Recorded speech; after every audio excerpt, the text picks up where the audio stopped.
para ma-receive natin yung para sa atin sa umagang ito, yung word ng Panginoon, yung blessing ng ating Panginoon. Hallelujah. Lord, inaaniyahan ka po namin, O God, sa umagang ito, O God, sa service na ito, Panginoon. Hallelujah. Purify our heart, O God. Saliksikin mo, Panginoon, ang aming mga puso. Humihingi po kami, Panginoon, ng kapatawaran sa iyo, O God, sa lahat ng karumihan, Panginoon, mga nagawa po namin na hindi nakalulugod sa iyo. Lord, patawarin mo kami, Panginoon. Hallelujah.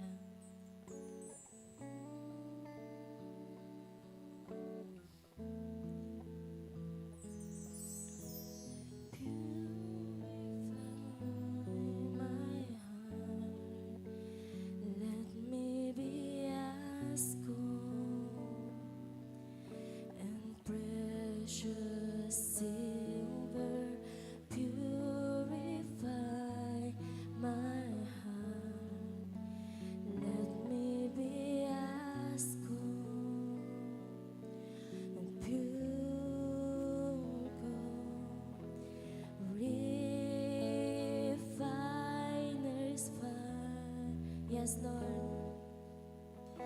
My heart's one desire is to be holy, set apart for you, Lord. I choose to be holy.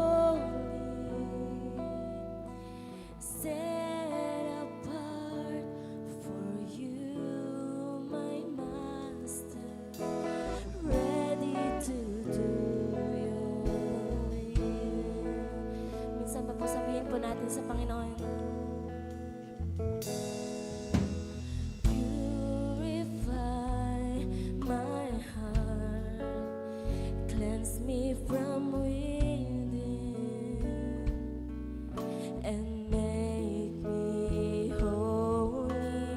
Purify my heart, cleanse me from my sin. Deep within, refiner's fire. My heart's one desire, yes, Lord, is to be holy, set apart for you. I choose to be holy,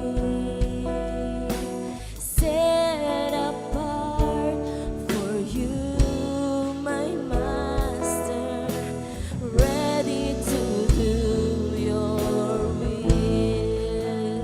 Yes, Lord.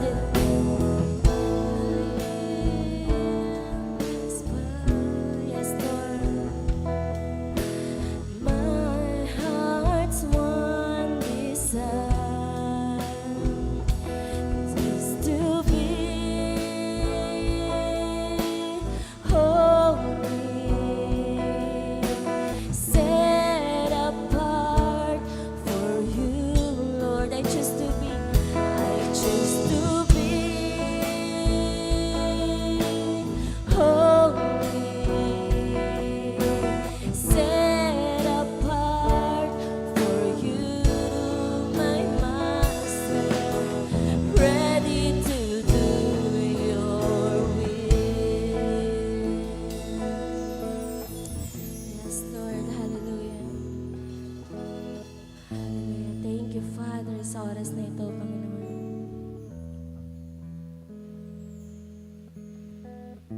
Yes, hallelujah, Father God. Ikaw lang siya madakila at mapapurihan, Panginoon. Your name is above all name, Father God. You deserve the glory and praises, O Lord.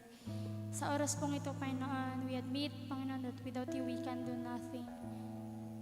Lord, purify our hearts and clean us, O Lord.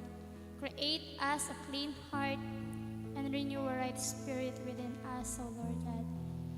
Patawarin niyo po kami sa aming pagkakasala, pagkukulang sa inyo. Naway gawin niyo po itong maging pusong dalisay. Hallelujah, Panginoon. Patuloy mo po kaming baguhin. Salamat sa patuloy na paglilinis mo sa bawat isa sa amin. Salamat sa pag-ibig mo, sa grasya at pagmamahal sa bawat isa po sa amin. Lord, sa aming pag-uumpisa, we thank you for your presence na narito, nakasama namin, Panginoon. Salamat po sa paggabay sa bawat isa po sa amin, maging sa worship team. We thank you, Father God, dahil tunay nga, Panginoon, that you will use us, O Lord. And we pray na madala po namin ang congregations, Panginoon. Thank you for anointing na mag-flow sa bawat isa. We thank you, Father God. We expect, Panginoon, great things na gagawin mo sa oras pong ito. We thank you, Father God, for forgiveness, healing, Panginoon, deliverance, Panginoon, na mangyayari sa araw na ito. We thank you, Father God. Patuloy na maghari ka at manguna ka sa bawat isa sa amin. Lord, as we hear your words sa umagang ito, we thank you for empower us, Panginoon, through your words, O God. Salamat po, I know na may message ka sa bawat isa sa amin. As we study, Panginoon, and hear your voice, speak to us, O Lord. And we know na bawat isa po sa amin ay may nais ka na iparating sa bawat isa po, Panginoon. And we thank you dahil alam ko na hindi ito mananakaw ng kaaway. Aming sinisirat at winawasak anong pong distraction, Panginoon, balaki ng kaaway. In Jesus' name, we thank you dahil binigyan kami ng authority to trample the snake and the scorpions and no one can touch us, O Lord God. Kaya salamat po sa katagumpayan ng aming gawain sa oras pong ito. Salamat po sa inyong presensya, Panginoon. Salamat po ang pinakamataas na papurit pa sa salamat sa pangalan ng Jesus. Amen.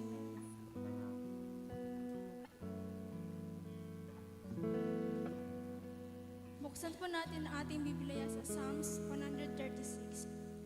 Verse 1, O pasalamatan ang Diyos na si Yahweh, pagkat siya'y mabuti. Ang kanyang pag-ibig ay pangwalang hanggan at mananatili. Verse 2, Pinakadakilang Diyos ng mga Diyos ay pasalamatan. Ang pag-ibig niya ay mananatili at pangwalang hanggan. Verse 3, Makapangyarihan, higit kanino man itong Panginoon. Ang kanyang pag-ibig ay mamamalaging pangwalang hanggan.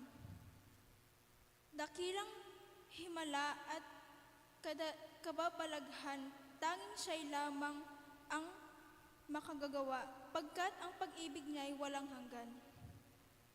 Sa kanyang talino ay kanyang ginawa, yaong mga langit, pagkat walang hanggan at hindi kukupas ang kanyang pag-ibig. Nilikha ang lupa at pati ang tubig nitong kalaliman. Ang pag-ibig niya ay mananatili at pangwalang hanggan. Verse 7, Siya ang lumikha, siya ang gumawa ng araw at buwan. Ang pag-ibig niya ay hindi kukupas at pangwalang hanggan.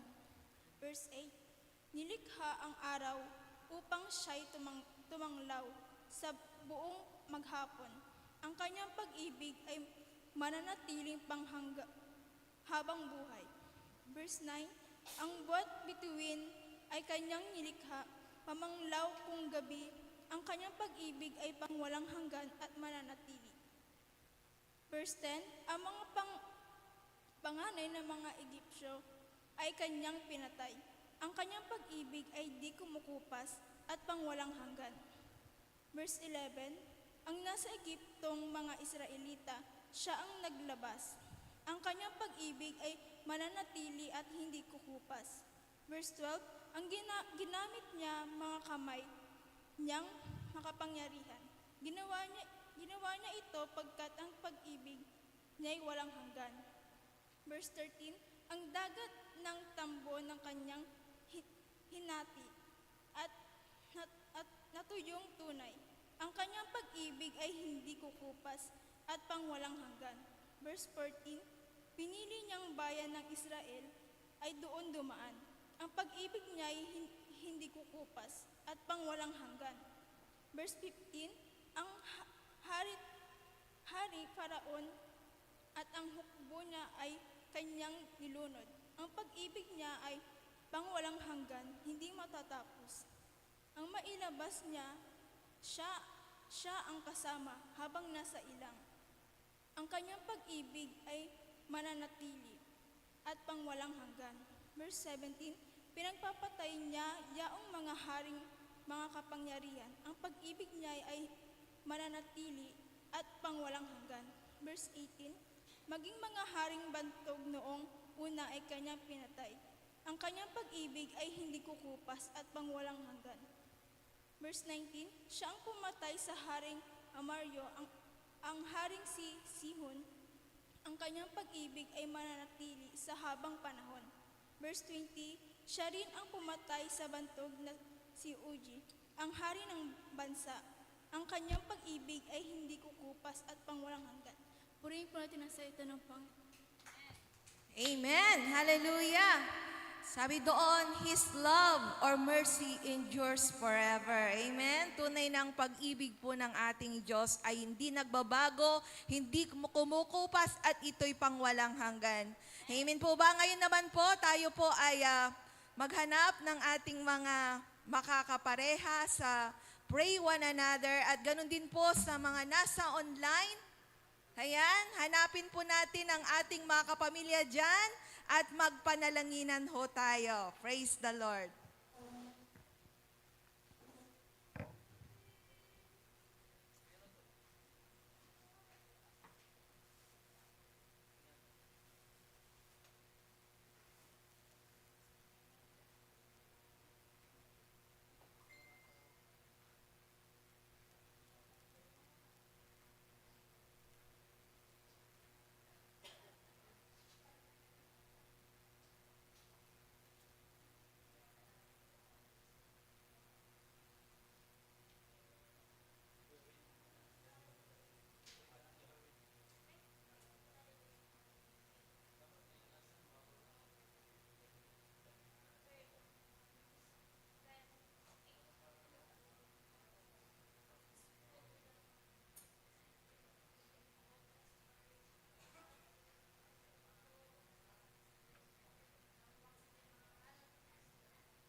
Sound check. Sound. Amen! Hallelujah! So ito po ang araw na tayo ay sama-sama muli na magpupuri, aawit sa ating Panginoon. Masaya po ba tayo? Nakasama po natin ang ating mga kapatid ngayong umaga. Amen? Lingunin naman po natin sila at ngitian po natin. At sa mga nasa online po, samahan niyo po kami. Tayo, sabay-sabay na awit para sa ating Panginoon. Magpapasalamat sa Kanyang ginawa, sa Kanyang katapatan. Amen. Hallelujah. Yes, Lord. Walang duda, Panginoon, na Ikaw ang Diyos na buhay, O God, at makapangyarihan, Panginoon. Hallelujah. Thank you, Father. Yes, hallelujah.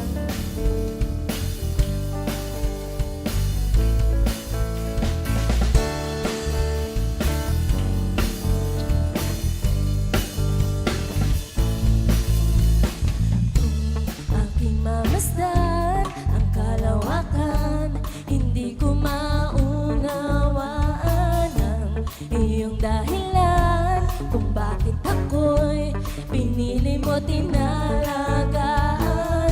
Di ko kayang isipin, hindi ko kayang sukatin ang pag-ibig mo, Jesus, na iyong binigay sa akin. Saan pa po? Yes, Lord! Salamat, salamat, oh Jesus, sa pag-ibig mo. Walang ibang nagmahal sa akin na katulad mo.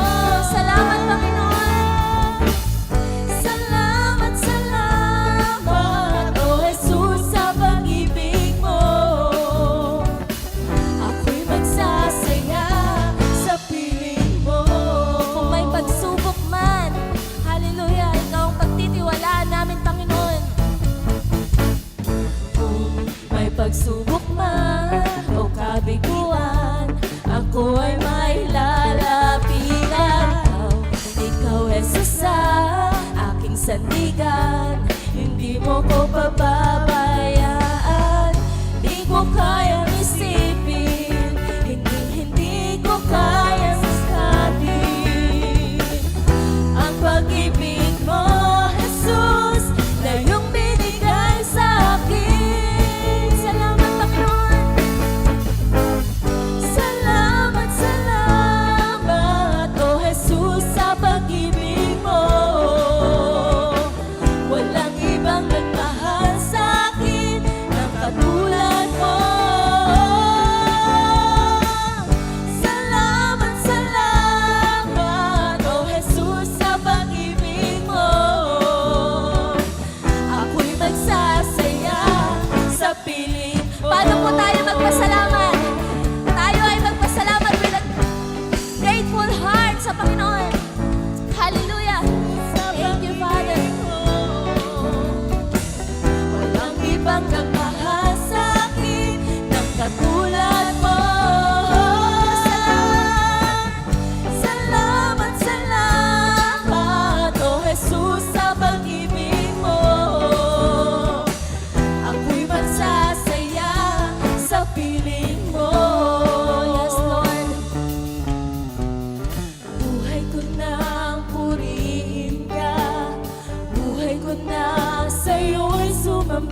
ng katulad mo.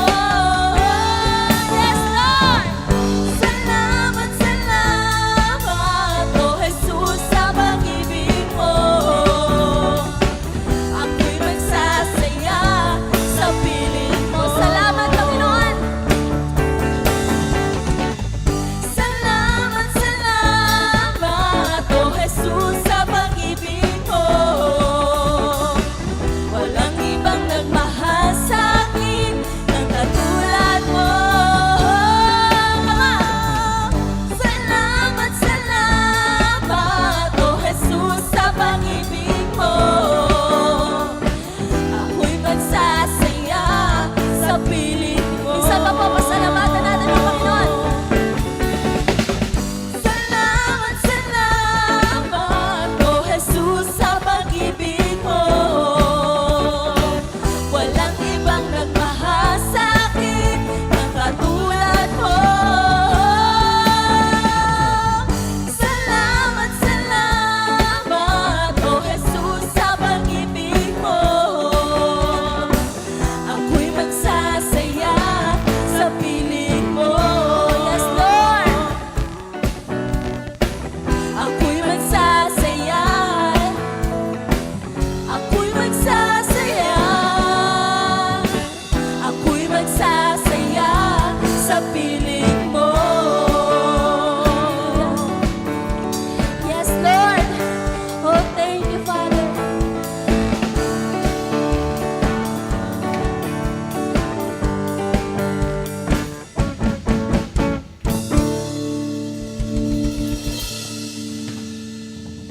Hallelujah. Tunay nga, Panginoon, na binago ng pag-ibig mo ang aming mga puso, O God. Hallelujah. Sa oras na ito, Panginoon, kami, O God, ay patuloy na awit sa iyo, Panginoon. Na awitin namin ang kabutihan mo sa aming mga buhay, ang kadakilaan mo, Panginoon. Yes, O God. Anumang sitwasyon, Panginoon, anumang panahon, O God, sa iyo kami magtitiwala. Hallelujah.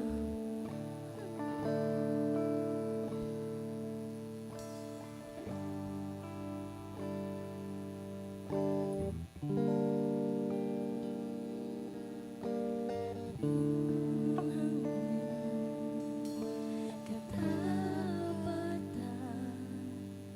sa buhay ko'y lagi mong laan. O narito dahil sa biyaya mo,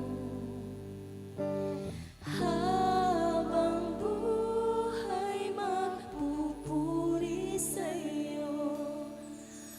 Pupurihin ka sa awit, itataas ang aming tinig, itatanghal sa buhay ko'y tanging ikaw, O Diyos.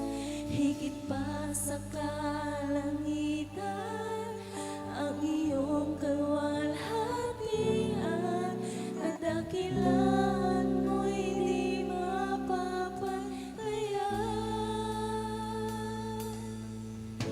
Jesus.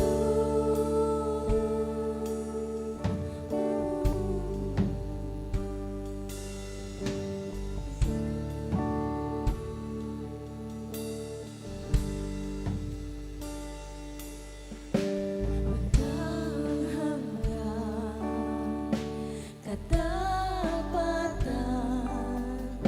sa buhay ko'y lagi mong laan. O narito dahil sa biyaya mo, habang buhay magpupuri sa'yo. Pupurihin ka sa awit, itataas ang aming tinig, itatanghal sa buhay ko'y tanging ikaw, O Diyos. Higit pa sa kalangitan, ang iyong kaluwalhatian, kadakilan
buong karangalan sa Panginoon.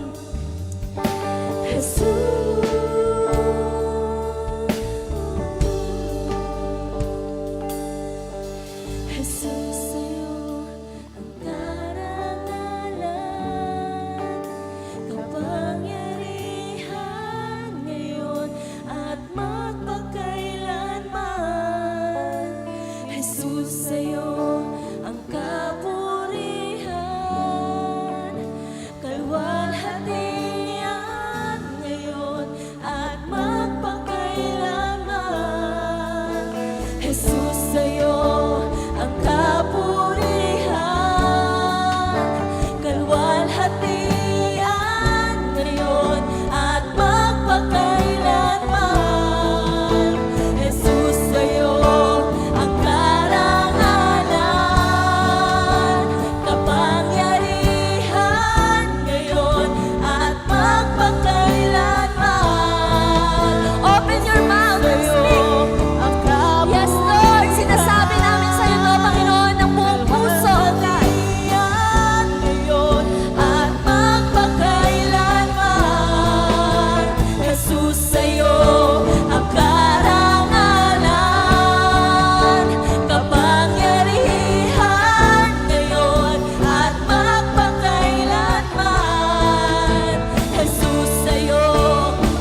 po ang dapat malaman, Panginoon, ng mga tao hindi pa nakakilala sa iyo, God. Ng bawat member ng pamilya namin, Panginoon, na mali pa ang pananampalataya, Panginoon. Yan ang dapat malaman, Panginoon nila. Lord, na Ikaw ang tunay na Diyos at makapangyarihan, Panginoon. Hallelujah. Thank you, Father. Thank you, Lord, sa ginawa mo, Panginoon, sa krus ng Kalbaryo, God. Salamat, Panginoon, sa kaligtasan, Panginoon, na ipinagkaloob mo sa amin, O God. Sa security, Panginoon, na ibinigay mo sa amin, Panginoon. Sa love, Lord, na hindi na muling mawawala, Panginoon. Hindi na kami muling mahihiwalay, Panginoon, sa iyong pag-ibig, O God. Hallelujah. Lord, binigay mo nga, Panginoon, ang iyong bugtong na anak. Kaya Lord, tiwala kami na hindi mo kami gustong ipahamak, Panginoon, sa bawat buhay, bawat oras, Panginoon, na nagdadaan sa amin, Lord God. Hindi mo gusto, Panginoon, na kami, Lord, ay mawala, Panginoon. Kaya turuan mo kami magtiwala sa iyo, Panginoon, ng buong puso, Panginoon. Mahalin ka, Panginoon, ng buong puso, buong lakas, Panginoon, buong kaluluwa, buong isip, Panginoon. Hallelujah. Tulungan mo kami, Panginoon, at turuan mo kami, Panginoon. Oh, thank you, Father. Hallelujah. Hallelujah. Thank you, Lord. Hallelujah, hallelujah. O Diyos, siya makapangyari namin. Dayon ni kayo, Ama. Patuloy kami. Salamat at kayo sa oras. Si bat so patuloy min itanduro. Kaya bat so patuloy min galangan, pisalamatan. Kasi kayo sa Diyos mi. Katawan mi, mga atikasod si kami. May salamat kami si kayo, Ama. Pamilya yo kami. Kayarian nyo kami. Kaya yo kami bulot-polyanan o kaindanan man. May salamat kami, o Diyos, yat sayan inagaw-agaw ya panbibilay mi. Yat pa nga sa Yakop yun na intiron pamilya mi. Yad pangyaagal si kami at saray ka tapan katawan. Yad pangyaarawid si kami at saray ka ugsan tan yad saray kasalanan. Salamat po Diyos at pamaputik yo at balang sakit si kami, Ama. Salamat katawan at pambabangat yo. Sa patuloy at pangasak bungyod si kami na sa basagradong dalayo. Pen ag kami katawan na risgo at inerman niya lalaon na sa pamilya mi. Mandayo kami si kayo, Ama. Lapod mamablin dalayo. Niagal kami id maugos. Nilaban kami id sare kasalanan tatyad kahugsan. Niagal kami katawan id apoy na impierno talapod si kayo so katawan mi. Yakan kayarian id si kami. Salamat ko katawan na Diyos ko. Id mamablin panangaro yo. Mabambli katawan niya panangasiyo. Si kayo labat so sa panmamatalikan mi. Kanyan patuloy mi amaya iatagid si kayo. Tiron pamilya yo mi. Ang kapus kumon so say natilak. Ang kapuso say nabalang. Ang kapuso say naandi. Kasi kayo katawan, so say patuloy, Ama, yung mga sikasod si kara, si kayo sa patuloy, yung managdagad si kara, sunsunan yura o katawan, pian untan at untumpok edad si kayo, si kara so say patuloy, Ama, yung mananap o si kayo, nalik na ra so say pangkaukulan da at kilalaban na say bilay da, lapod na nunung da say nagagaw at kaliber-liber mi, Ama, maatap so bilay, mabutbut labatlay, amyamay so nagagawan mo ugos, lapod si Satanas katawat mangkikimoy sa retuton ang kapidyos da. Kanyan, Ama, si kayo labag sa pagmamatal kami. Kasi intiron pamilya mi. Sa panangyagol yun si kami o katawan so patuloy pagamuryo pa. Sa patuloy katawan niya panamutok yun. Lapod ang dianggaan niya panangarutan panangasiyo. Imamatalak mi intiron pamilya mi, Ama. May salamat kami. Tawala so sa Diyos mi. Yung mga asikasod si kami. May salamat kami si kayo tamalaklaknab sa payakyo. Yung mga sayako po din tiron pamilya mi. Katawan si kayo sa Diyos no na say panangasi. No kayo katawan na panangaro. Tanag kayon balot katawan manguuman. Antayo so say nagagawa at si kami. Antayo katawan so say aarapod mi. Antayo o katawan so say enggan say nununutan mi. May salamat kami, te puputek kami, no nalilingo kami. Lapod panangaryo o katawan lapod, malaklaknab so grasya yun, ang say panangasyo. Salamat to Diyos, mabliya, panangaryo. Salamat o katawan, yasi kaso nyo sa pamilya miya, wala rin ararawin pasen, aguran balot po ulyanan, unong na insipan nyo.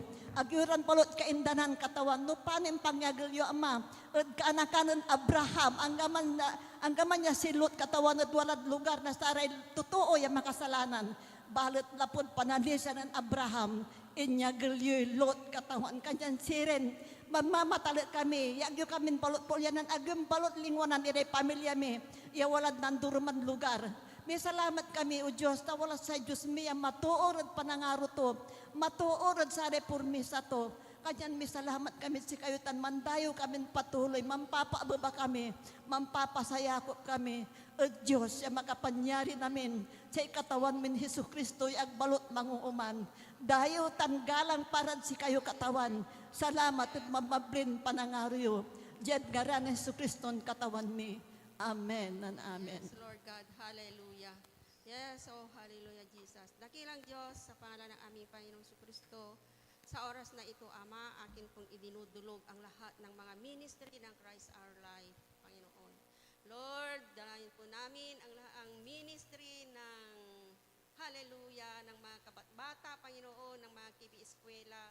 Lord, marami pong salamat sa mga bata na patuloy na naaakay, Panginoon, sa ministry ng Kibi Eskwela, Panginoon, at ganun din po, O Diyos, sa mga naglilingkod, Panginoon, ng iyong mga anak, mga kabataan, mga lingkod mo, Panginoon, na serve, Panginoon, sa mga bata, nagtuturo, patuloy po ninyo silang bigyan ng kalakasan, Panginoon, at patuloy, O Diyos, na sila ay magpatuloy sa gawain sa para sa Kibi Eskwela, O Diyos. Maging sa Lord, sa ministry ng mga pulis, kapulisan, Panginoon, dalangin ko rin, O Diyos, na kayo, Panginoon, ang siyang patuloy na magmure sa mga pulis.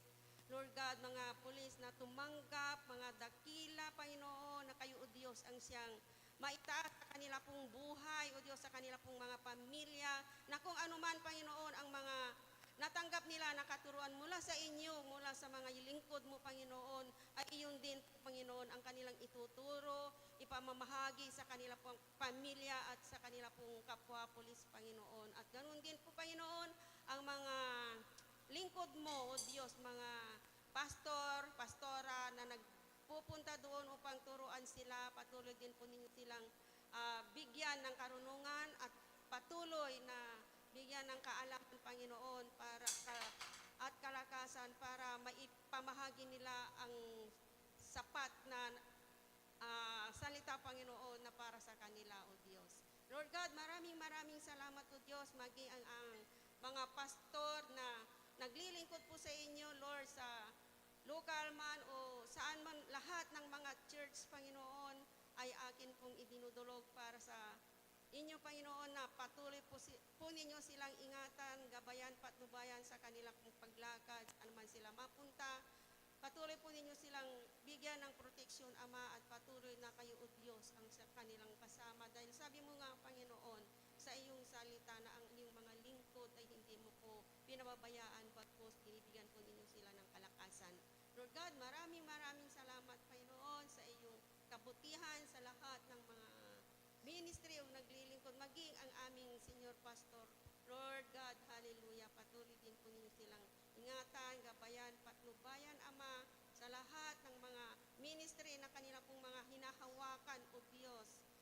Patuloy po ninyong bigyan, Panginoon, ng kalakasan at Lord, patuloy po ninyo silang ingatan, gabayan, patnubayan, saan man sila mapunta, Panginoon, na ipahagi ang iyong mga salita sa mga tao na hindi pa po nakakaalam. Lord, maraming salamat, Panginoon. Tunay nga po, nasa iyo lahat ang papuri at pasasalamat sa pangalan ni Jesus. Amen. Praise the Lord. Hallelujah. Tayo po'y makakaupo na. Ayan, purihin ang Panginoon. Sino po ang pinuspos at napuspos at punong-puno ng kagalakan sa umagang ito? Amen. Pwede po ba nating puntahan yung nasa side dito at dito upang kamayan ang ating mga kapatid? Ayan. I-welcome po natin ang mga kapatid sa umagang ito. Ayan po, praise the Lord. Kami po ay nagagalak na makasama namin kayo sa umagang ito. Ayan, praise the Lord. Hallelujah. Ayan. Praise God. Okay. Purihin ang Panginoon. Ayan. At ngayon naman po, sa mga nasa online, ihanda po natin ang ating mga ballpen, mga notebook. Ayan. Para sa pag-take note natin sa salita ng Diyos na ating maririnig sa umagang ito. Gayon din po yung narito sa church. Amen? May dala-dala po ba tayong mga ballpen at notebook dyan? Amen. Purihin ang Diyos. Ngayon po, tinatawag ko na po ang ating napakabuti at ating mabait at anointed man of God, si Pastor Roland Santiago. Palakpakan po natin ang Diyos sa kanyang buhay.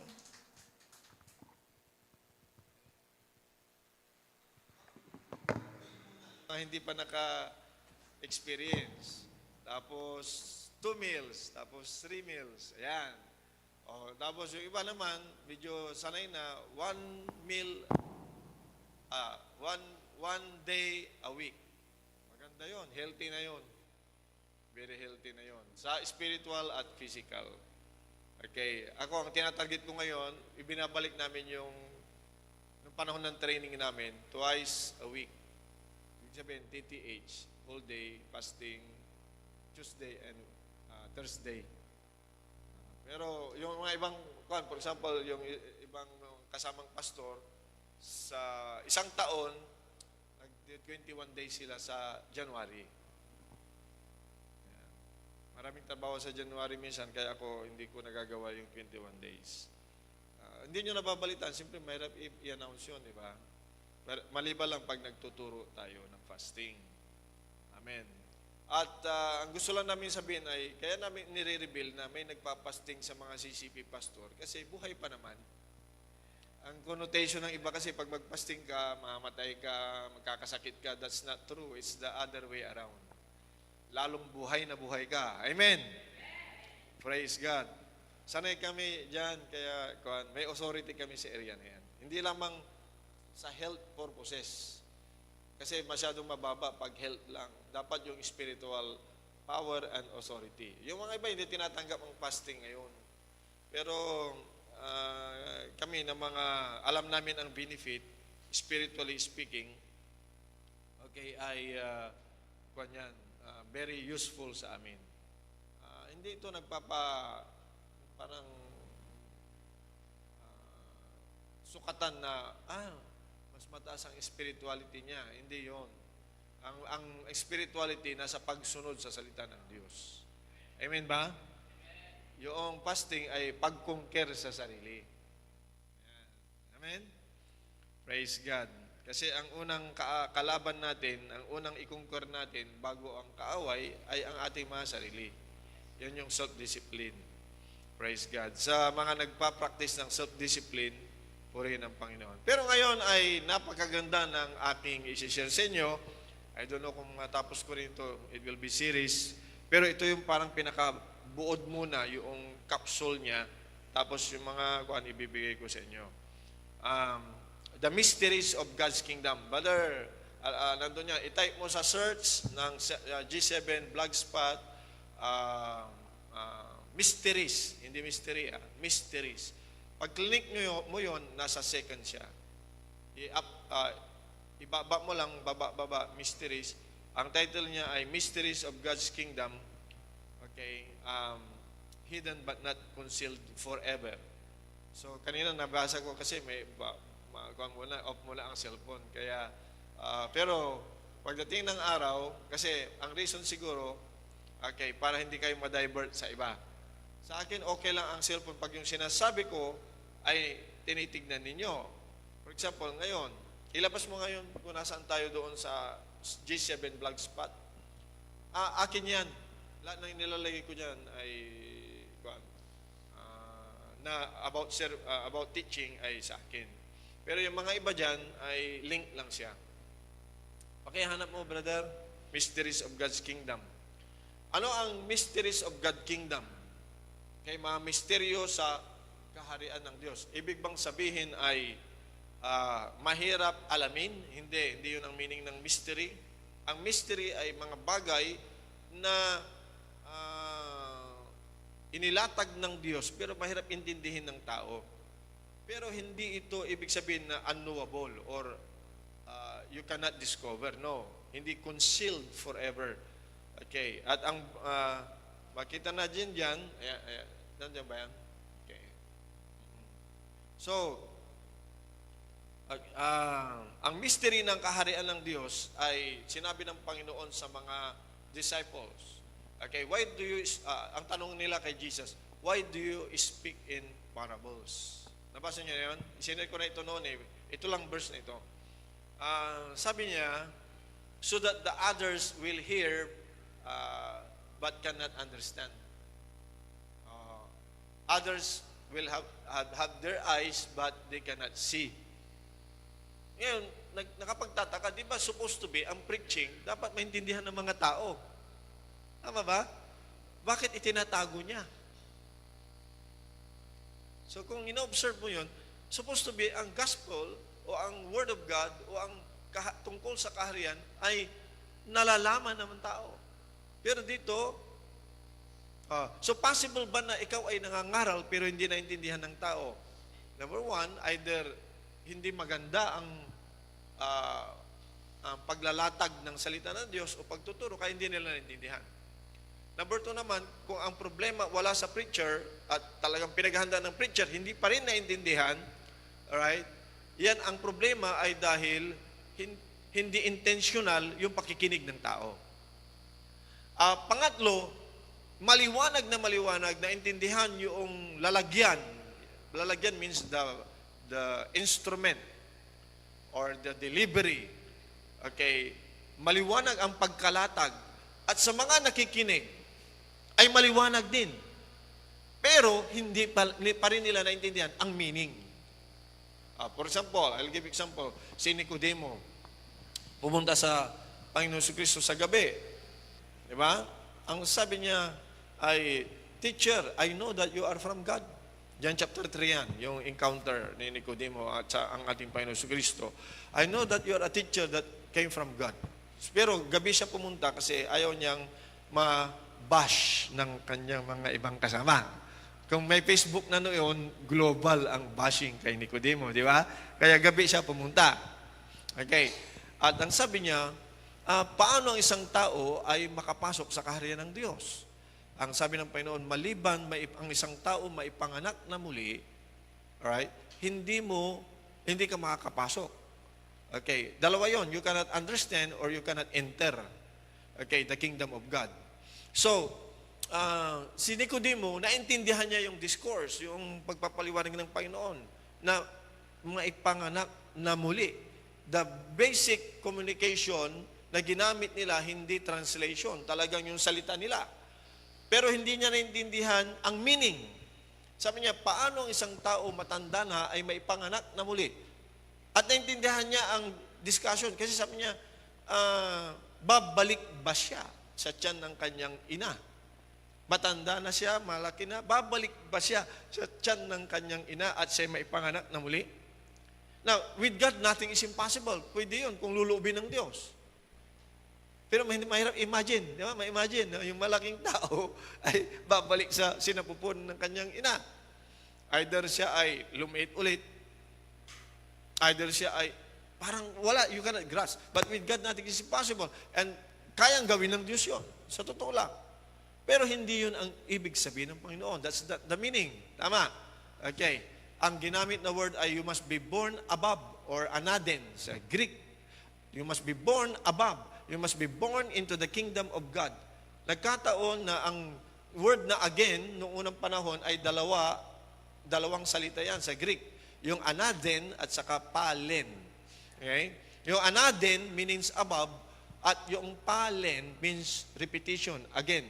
So ang tinutukoy ni Jesus, above, anaden, pero ang naintindihan ni Nicodemo, yung palen, yung repetition. Kasi maybe they have no concept nung ibig sabihin ng Panginoon na you must be born above or into the kingdom of God. So in-explain ng Panginoon, ito na yung explanation, sabi niya, ang ipinanganak sa laman ay laman. Ngunit ang ipinanganak sa espiritu ay espiritu. Gusto niyo may ipaintindi kay Nicodemo na ang tao ay hindi laman. Hindi lang siya body. Tama. Siya ay composed of three, spirit, soul, and body. Spirit, galing sa Diyos, soul, nag-iisip, at yung body, yung nakikita. So, ang ipinanganak sa laman, yung nakikita, ay laman. Ngunit ang ipinanganak sa espiritu, ay espiritu. Meaning, ang espiritu natin, na nahiwalay sa Diyos, namatay, ay kailangang ipanganak na muli sa kaharian ng Diyos para magkaroon ng buhay, upang maikonekta ang buhay niya sa Diyos. Dahil nung nagkasala ang tao, naputol ang relasyon niya sa Diyos. Maliwanag? So yun ay halimbawa ng mga bagay na naririnig nila, pero hindi nila maintindihan. At sinadya ng Panginoon na mangaral publicly, pero hindi lahat ng nakikinig ay nakakaintindi. Ang tawag doon naman, preaching with parables ay intentional. Okay, ha? Intentional. Intention ng Lord na hindi lahat maintindihan. Parang filtering ang tawag. Filtering. Filtering is, I preach, pero may intention ako na ito lang nakakaintindi at yung iba hindi nakakaintindi. Diba? For example, yung word na period. Diba? Naintindihan natin lahat. Period. O, pag sinabing monthly period, kunti lang nakakaintindi niyan. Tingnan nyo, babae lang ang tumatawa, yung lalaki, konti ang nakakaintindi. Tama? Kasi ang intention ko, yung babae ang mag-smile. Period. Monthly. Na? Si lalaki, bukas pa nila maintindihan. Kasi hindi namin na-experience yun. Tama? May mga babae hindi ata naintindihan. Yung mga senior citizen na. Okay? So, lumipas na yun. Okay, so those who are online, enjoy God's presence with God's word. Praise God. The Lord will bless you with His word. Okay. So, why do you speak in parables? So that the others. Now, sino itong mga nakakaintindi? Actually, yung mga hindi nakakaintindi, umalis na. Umalis na. Or it is like this. Yung mga hindi interesado, umalis na. Pero yung mga naiwan, bagamat hindi nila naiintindihan, pero nagpursige silang mag-stay. Amen? Kasi alam nila, there is something more than what is being heard. May mga bagay na mas malalim pa kaysa naririnig. Ang tawag dyan ay, you must see beyond what your eyes can see.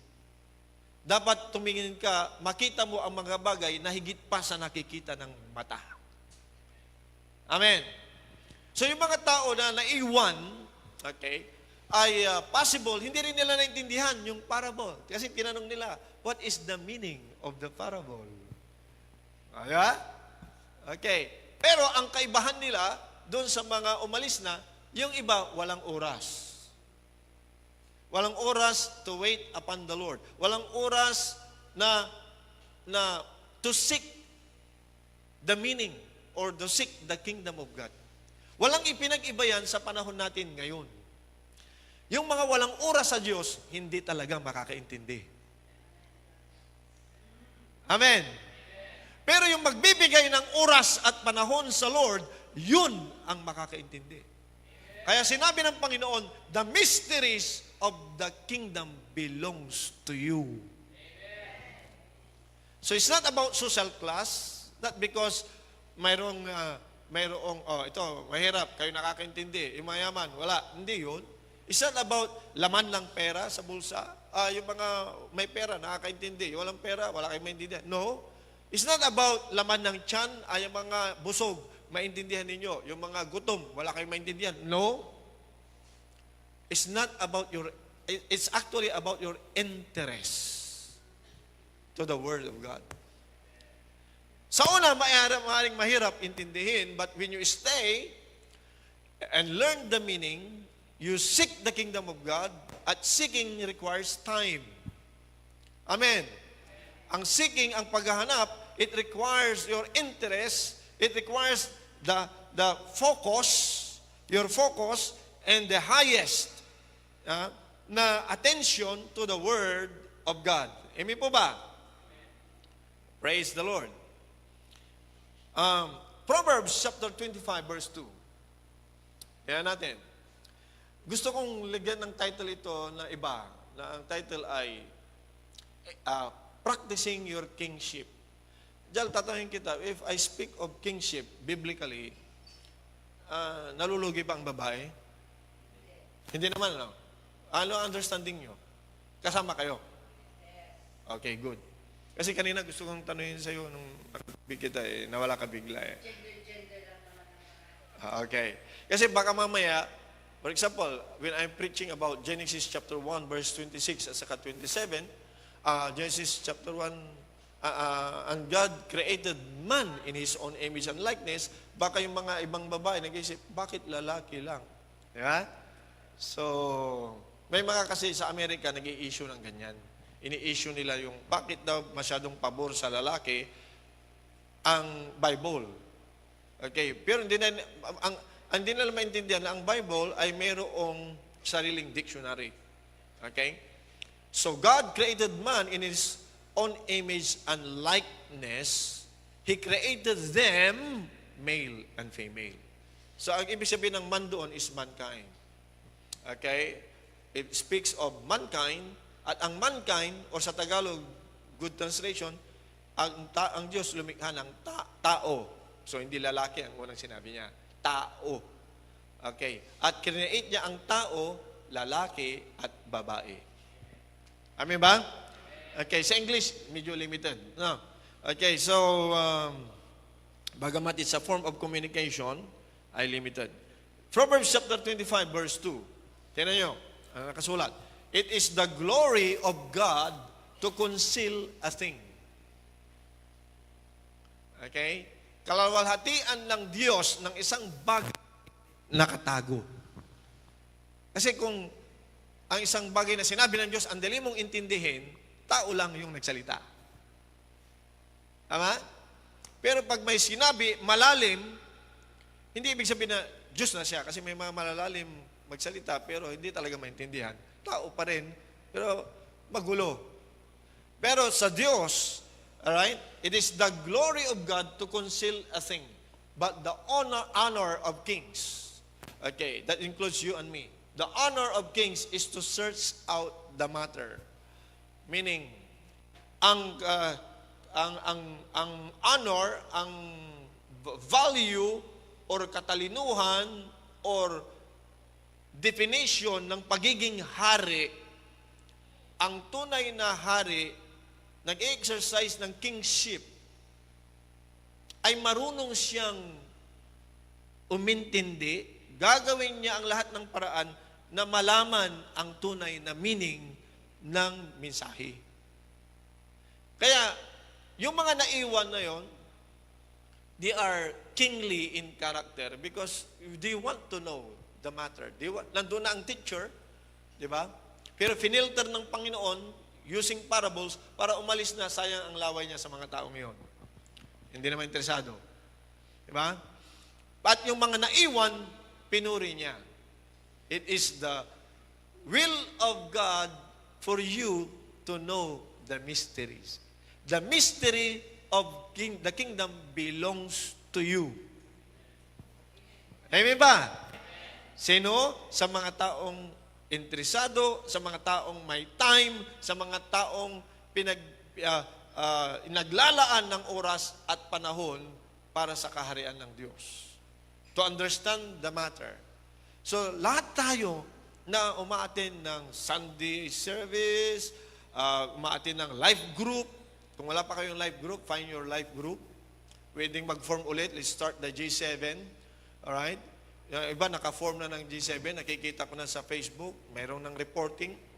Okay, tungkol sa G7 na grupo. Hindi po yan kawalan ng oras. Hindi po yan abala. Yan ay qualification mo sa iyong pagiging hari. Kings and queens unto the Lord. Amen po ba? So, the nature of God's hidden wisdom. Okay. Ulitin natin, huwag niyong kalimutan to. It is the glory of God to conceal a thing, but the honor of the kings is to search out the matter. Meaning, hindi lahat ng hari pare-parehang honorable. Parang sa kwan lang yan, Congress. Hindi lahat ng congressman honorable. Huwag na kayong tumawa dyan. Hindi lahat ng senador ay honorable. Bagamat, pag mayroong in-invite mo yan, di ba, sa mga okasyon, sasabihin lang, our honorable. Our honorable. Ito lang yan. Programa lang yun. Pero yung mga iba dyan, walang honor. Kasi ang daming pinagsasabi bago eleksyon, walang nangyari. So, honorable ba yun? Yeah. Tama. Ang ibig sabihin ng honorable, yung nangangako, ginagawa. Amen. Maging matalino kayo next year, ha? Amen. Huwag tayong pabubola-bola sa mga honorable kuno.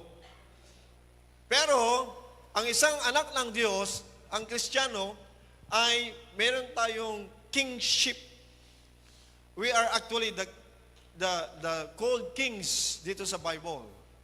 New Testament believers, we are kings and priests unto our God. Amen. Okay, na-share ko na itong verse, pero gusto kong ulitin. Exodus 19 verse 6. Okay. From time to time, ha? Diyan magaling yung ating social media. Exodus 19 verse 6. At saka yung i-connect mo siya sa Peter. Okay. We are a chosen generation. Kasi gusto kong ipatunayan sa inyo na hindi ka ordinaryong tao. Pag ikaw ay anak ng Diyos, tumanggap sa Panginoon, you are not an ordinary person anymore. Ikaw ay anak ng Diyos. Pinili ka. Dapat maintindihan natin yan. Sabi ng Panginoon sa mga Israelites, noong unang panahon, and you shall be unto me a kingdom of priests, a holy nation. These are the words which thou shalt speak and to the children of Israel. Yan yung pinakadulo talaga na plano ng Diyos. The ultimate plan of God ay ang mga tao niya ay magiging priest unto God. Alright? Sa langit, iisa lang ang hari. Amen. Pagdating sa langit, wala na tayong ibang gagawin. Ang pinaka-ultimate na activity is to worship God. At ang trabaho ng pare ng Diyos is to worship God. Amen. Kung dito sa lupa, ang trabaho ng pare is to show the glory of God to the people. Okay. At yan ay, sa panahon na yon sa Exodus, hindi nangyari. Bagkus yung mga pinagsabihan, nangamatay sa ilang. Alright? Dahil nangako ang Diyos na ibibigay niya ang lupang pangako. Now, let's fast forward sa Peter. But you are a chosen generation. 1 Peter chapter 2 verse 9. But you are a chosen generation, a royal priesthood, a holy nation. Amen.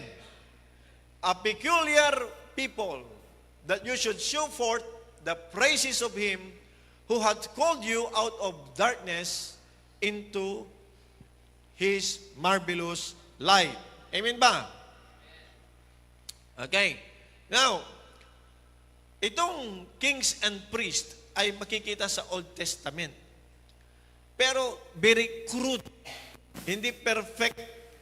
Why? Kasi yung mga tao na kinausap ng Lord sa Old Testament, excellent pa rin sila, okay pa rin, kaysa compared to others, ay hindi nila masyadong na-practice. Ang ginawa ng Panginoon, yung mga tribe ng Levites lang ang ginawang priest.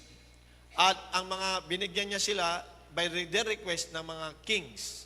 Pero ang gusto ng Panginoon, siya lang talaga ang hari. Pero nag-request ang mga tao, bigyan mo kami ng hari. Sa New Testament, wala nang hari na isa. Pero may alam akong naghahari-harian. Okay. Lahat tayo ay kings and priests unto the Lord. Amen? You are a royal priesthood. You are a chosen generation, a holy nation, a peculiar people, that you should show forth the praises of Him who has called you out of darkness into His marvelous light. Now, about the priesthood, this will be a separate study. Ituturo ko ito sa inyo sa ibang araw. Okay? Ano ang tinatawag na priesthood natin, or the priesthood of every believer. But anyway, sa Corinthians, yung word na, now you are kings, now you are priests unto our God. Now you are kings. Corinthians yun. Kung mahanap mo, okay lang. Okay? But it is God's will na tayo ay maghari sa mundong ito. Hindi maghari-harian. Hari talaga. At ang pinaghaharian natin ay hindi mga tao. Alright? Ang pinaghaharian natin ay ang ating mga sarili. Now, paano yun? Di ba si Jesus, sandali, siya ang King of Kings. Amen. Hindi mo pwedeng pagharian ang sarili mo pag hindi si Jesus ang hari ng buhay mo. Maraming tao gustong maghari sa kanilang sarili, pero without Christ, you are nothing. Wala tayong magagawa. Without Christ in our lives, we are nothing. Kaya pwede ka lang, ang exercise of your authority as a king in this earth, is to make Jesus Christ your king in your life. Okay. Yan ay proseso. Kingship is a process. Corinthians 4:8. Hindi ko pa na-memorize yan. Now you are full, now you are rich. You have reigned as kings. Meaning yung sa Corinthians, na-experience sila kung paano ang maging hari. You reign as kings without us. Meaning, hindi nyo na kami kailangan para maging hari. Naiintindihin nyo na ang katawagan nyo bilang hari sa mundong ito. Amen. Meaning, hindi kayo slave. Hindi kayo slave ng system. Hindi kayo slave ng inyong appetite. Hindi na kayo slave ng inyong lumang pagkatao. Hindi na kayo slave ng inyong kultura.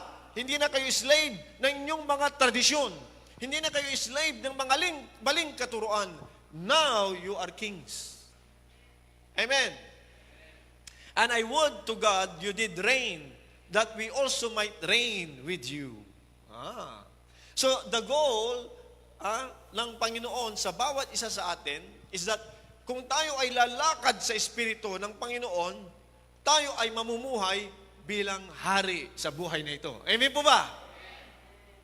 Now, the concept of kingly anointing, minsan hindi naintindihan ng mga Kristiyano. Kala nila, ay ang hari ay hari-hari. Hey! Pero ang sinabi ng Panginoon, hindi ganon. Sabi niya, ang hari, ang mga gobernador, ang mga leader sa bansang ito, they are bossing. Utos ng utos. They want to show their authority by exercising power and authority over people. Manipulating, commanding. At saka, demand service. Paglingkuran mo ako, diba? Dahil ako ang hari. Ikaw, slave, ikaw, subject ko lang. That's the world. Pero sabi ng Panginoon Kristo, it is not so in God's kingdom. Hindi ito parehas sa kaharian ng Diyos. Alright? Sa kaharian ng Diyos, ang kultura ay, if you want to be great, if you want to be king, you must learn servanthood. Amen. Ang pinaka-greatest rank sa kaharian ng Diyos is to be a servant. In other words, servant king. Tulad ng Panginoon Kristo, nung siya nandito sa lupa, hindi siya pinanganak sa palasyo. Amen. Bagkus, ipinanganak siya sa sabsaban, sa time pa na walang bakante na mga hotel. Tama? Pero siya ang King of Kings, the Lord of Lords, Creator of the universe. Pero ipinanganak sa sabsaban. Isinuot niya ang pagiging tao according to Philippians chapter 2, verse 5 to 8. Pagkatapos ay namatay pa sa cross. Nung kasama niya ang mga disciples, naghugas pa ng paa ng mga disciples. Amen. Ang hirap-hirap kaya yun. Ano kaya ang feelings ng mga disciples nung hinuhugasan kanilang mga paa? Diba? Pero nung sinabi ni Lord Jesus, sabi ni Peter, talagang mahiyain daw. Very bold, pero mahiyain o ma-pride. O hindi niya naintindihan. Lord, huwag mong hugasan ang aking paa. Wala namang sinabi doon na, kasi yung kuko ko matagal nang hindi. Parang ako yun nung inililinisan yung aking mga kuko ay nahiya akong magpalinis kasi nalimutan kong mag-nail cutter ng isang buwan. Nakakahiya. Pero sabi ng Jesus, kung hindi ko mahugasan yung paa, wala kang parte sa akin. Ay biglang nagbago si Peter. Sabi niya, Lord, hugasan mo na ang buong katawan ko. May tinatago pala itong si Apostle Peter. Kunwari ka pa. Ang kailangan mo pala, power. Ang kailangan mo pala ay bahaging mas malaki. Paan na nga lang hinuhugasan. Diba? Gusto pa buong katawan. May significance yung sa paa. It's about, di ba? Service din yan. Mission, paglakad sa mundong ito, pamumuhay. So, may meaning. Okay? So, I am establishing that we are kings unto God. Malinaw na anin. Huwag tayo mag-isip na bagamat we know how to serve, we are servant kings, pero huwag tayong pumunta doon sa understanding na mundo na paghari, utos ang utos. At huwag din tayong pumunta doon sa isip na mundo na paglingkod, hindi na mag-iisip hari, lingkod lang. No. We are on this position of kingship, but we know how to serve. Maliwanag? So, yun, ang sample natin, ang Panginoong Jesucristo. Nung siya nabuhay sa mundo, He lived us an example. Amen? Alright? So, okay.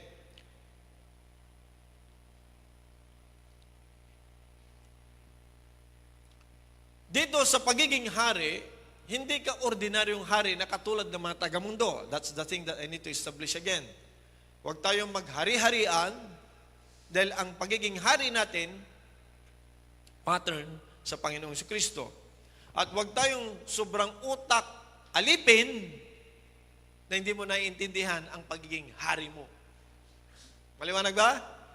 Okay. So now, we can establish that Jesus Christ is the King of Kings. Now, yung kings na maliit, huwag niyo sasabihin, akala ko noon ganun yun nung bago akong Kristiyano, King si Jesus, of Kings, mga presidente at hari ng mundo. Wrong. Kasi ang mga hari ng mundo, hindi kumikilala sa pagkahari ng Panginoong Jesucristo. So, ang kings na tinutukoy dito ay mga specific people na tumanggap sa paghahari ng Panginoong Jesucristo. Amen po ba? Sino yon? Sabihin mo, ako yon. So, pag alam mo na ikaw ay hari, hindi ikaw yung hari na kapares ng hari ng mundo. Kung ikaw ay lingkod, hindi ka utak alipin. Simple lang. Amen ba? Okay, now, babalik tayo sa Proverbs. Anong sabi niya?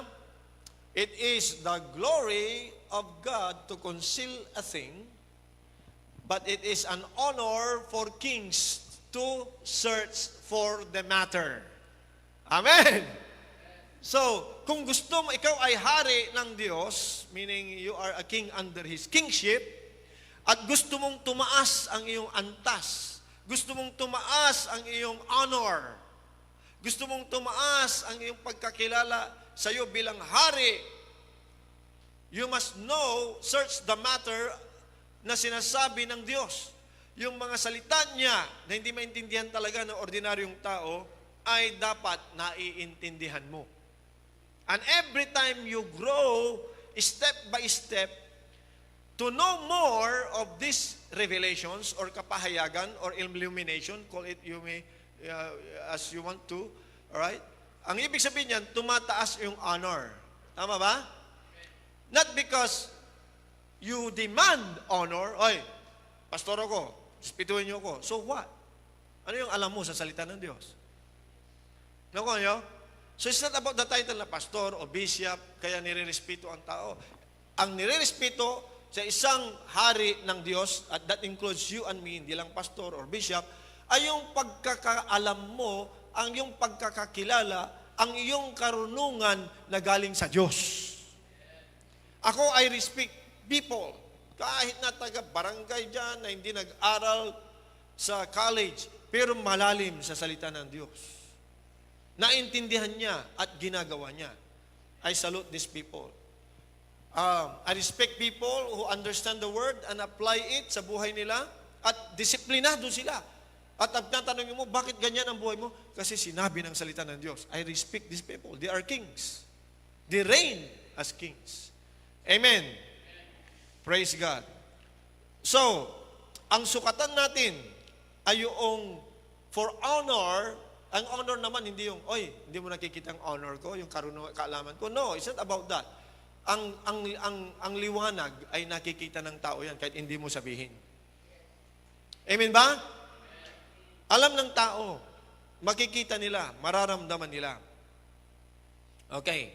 Now, ano yung mga bagay, ano yung mga matters dyan to search out? Okay? Ano yung mga bagay na to search out? Okay. Sa Luke 24 verse 44, ang unang-una to search out the matter for the Christians ay kung paano natin maintindihan ang the person of our Lord Jesus Christ. Pag sinabing the person of our Lord Jesus Christ, hindi yung personality lang, hindi yung nababasa mo lang sa four Gospels, but yung itinuturo is the combination of everything from the Bible, from Genesis to Revelation.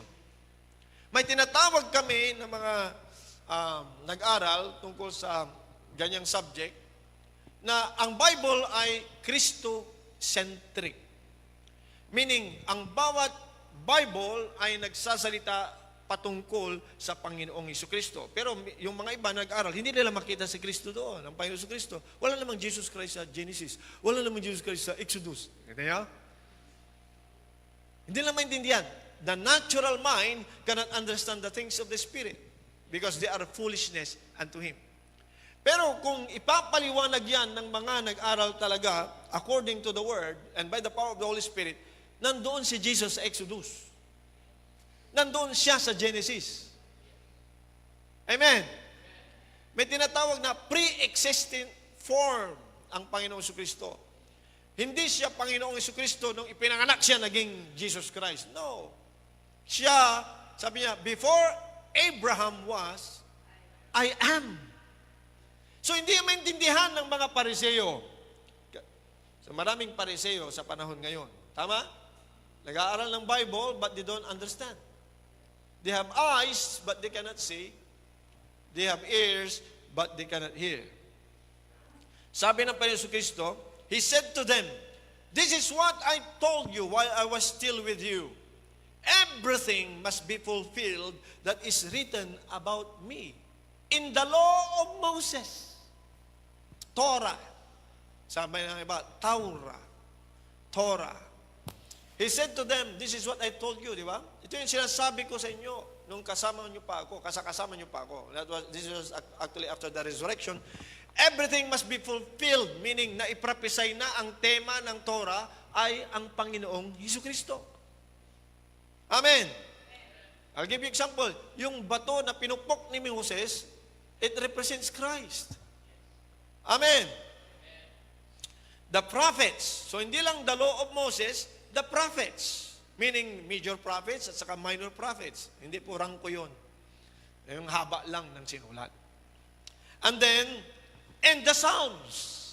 The book of Psalms. For your information, hindi lahat ng aklat ng Psalms ay sinulat ni David. Ipinangalan lang na sa Psalms of David, pero maraming inclusion ng ibang writer at songwriter. Maliwanag? Amen? Okay. Hebrews chapter 10, verse 7. Okay? Ito yung nakaprophesy sa Psalms 40, verse 2, I think.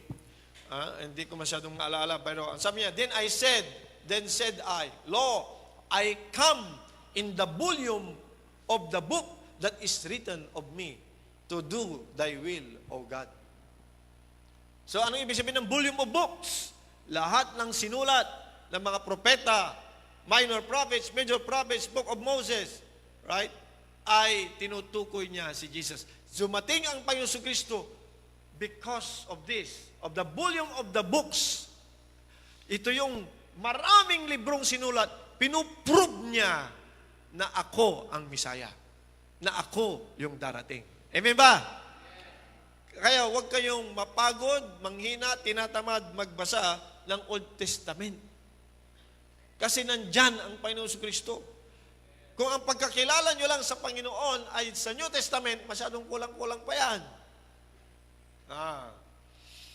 Halimbawa, pag nabasa nyo ang Tabernacle of Moses, nandoon ang Panginoon. Halimbawa, nabasa nyo ang Song of Solomon, sabi nyo, bakit parang kwan? No, nandoon tinutukoy ang Panginoong Kristo at ang kanyang church. Okay, John chapter 21, verse 25. And there are also many other things which Jesus did, the which if they should be written, everyone. Kaya sa 3.5 years ng pag-stay ng Panginoon Kristo dito sa lupa, marami siyang ginawa. Amin po ba? Na pag isusulat mo lahat ng kanyang ginawa, I suppose that even the world itself could not contain the books that should be written. Kung isusulat lahat ng ginawa ng Panginoong Jesucristo nung sa 3.5 years, sabi niya, ang estimate niya, ang mundong ito hindi kayang i-contain ang mga librong isusulat dahil sa ginawa ng Panginoon. Ibig sabihin, na-maximize, marami ang ginawa ng Panginoon. Bakit hindi sinulat lahat? Hindi nga kasya sa buong mundo. Amen? Ngayon nyo lang nalalaman ito? Amen ba? Pastor, ano yung mga librong yun? Huwag mo nang hanapin. Kasi hindi na nga naisulat yung iba sa dami ng ginawa niya. Ang very sure dyan ay, may kilala, alam kami, sabi ng YouTube, sabi ng Facebook, ito ay libro daw. Huwag kang maniwala. Madaling gumawa ng ganyan. Alright? Ito ang importante. John chapter 20, verse 30. Ito ang importante. And many other signs truly did Jesus in the presence of His disciples. Maraming ginawa ang Panginoon na mga himala, ang mga bagay-bagay sa presensya ng kanyang mga disipulo, which are not written in this book, meaning tinutukoy Book of John, na hindi na isulat sa aking aklat, Book of John, plus maybe Revelation. Pero sabi niya, yung word na but, verse 31, but these are written that you might believe that Jesus is the Christ, the Son of God, and believing you might have life through His name. Ang ibig sabihin, maraming ginawa ang Panginoon, hindi nakasulat sa ginagawa kong librong ito, pero ito ay nasusulat, meaning even the book of John only, ang mabasa mo. But these were written that you might believe. Itong librong sinusulat ko ngayon, it is enough witness. Yung pa lang, yung sinusulat ni Book of John pa lang, na hindi niya isinulat lahat ng maraming-marami. Book of John pa lang, na pinili niyang isulat. Ang sabi niya, these were written intentional, na isinulat, pinili na isulat, alright? So that, ang magiging effect, you might believe that Jesus is the Christ. Meaning, sapat na ang sinusulat ko ngayon. Kahit sa buong mundo, ang naiwan na lang na manuscript, ang naiwan na lang na libro, itong sinusulat ko, sapat pa rin ito para manampalataya ka that Jesus Christ is the Son of God. So huwag kayong maniwala sa mga tao naghahanap, ay kulang pa, maghanap pa tayo ng ibang evidence. So what? Hindi evidence ang hinahanap. Ang hinahanap natin, faith. Right? Praise God. So, the first na paraan to exercise your kingship and to discover the mysteries of the kingdom is through the scripture. Ugaliing magbasa ng Bible. Bible reading is very important. Pastor, ang daming nandyan na hindi ko naintindihan. Lalo na doon sa chapter 1 ng Matthew, bigat. Bumibigat ang aking mga mata. Sige lang, basa lang. Amen? Tuloy-tuloy lang, basa lang. Kasi nag-iipon ka ng information. Later on, alright, babalikan mo ulit yan. Later on, may magpipreach, sabi mo, ay, nabasa ko na yan. At doon sa nabasa mo, kahit hindi mo naintindihan, time na maintindihan mo kasi yun na ang tema sa preaching. Yung mga hindi nagbabasa, may sinasabi ako dito, ano yun? Saan yun? Kasi hindi kayo nagbabasa. Diba? Okay, excuse yung mga kahapon lang na born again. Pero inabot ka na ng 5 taon, hindi mo pa nabasa ang Genesis to Revelation, may question mark yan. Dapat nga, once a year, Genesis to Revelation. May kilala akong tao, 6 times a year, Genesis to Revelation. Sabi, di ba? So, para hindi kayo alienated, para hindi kayo nga, pag may sinasabi akong halimbawa, di ba? Kasi kung bubuksan natin lahat-lahat, kulang ang oras. Pero habang ako'y nagkikwento, tulad kanina, nagkwento ako tungkol sa mga disciples, kausap si Jesus, yung mga ibang nagbasa, alam na yon. Yung mga hindi pa nagbabasa, siyempre, saan yun? Di ba? But anyway, ginagawa ko ang lahat na i-explain sa inyo. Okay? Yung mahirap i-digest, ayun yung your sons and daughters shall be nurse at your side. Hallelujah. Yung mga nasa online, okay? Ibig sabihin kung kayo ay nabubusog sa mga preaching dito, meaning you belong to this ministry, you are sons and daughters of this ministry. Amen? Why? Because we digest the Word of God and we serve it to you. Pangalawa, Psalms 42 verse 7. Deep calls unto deep. Ito ay invitation into God's mysteries. Okay? Psalms 42 verse 7. Deep calleth unto deep.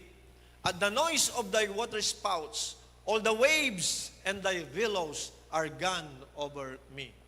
Na pag binasa mo yan, para siyang, walang siya, parang rhyme, poem, poetry, literature. Ano ibig sabihin yan? But sisiguraduhin ko kayo, hindi katulad yan ng Shakespearean literature. This is the Word of God. Right? Hindi yan English literature lang. Right? Ito yung salita ng Diyos. Ang ibig sabihin ng deep, calleth unto deep. Parang tubig.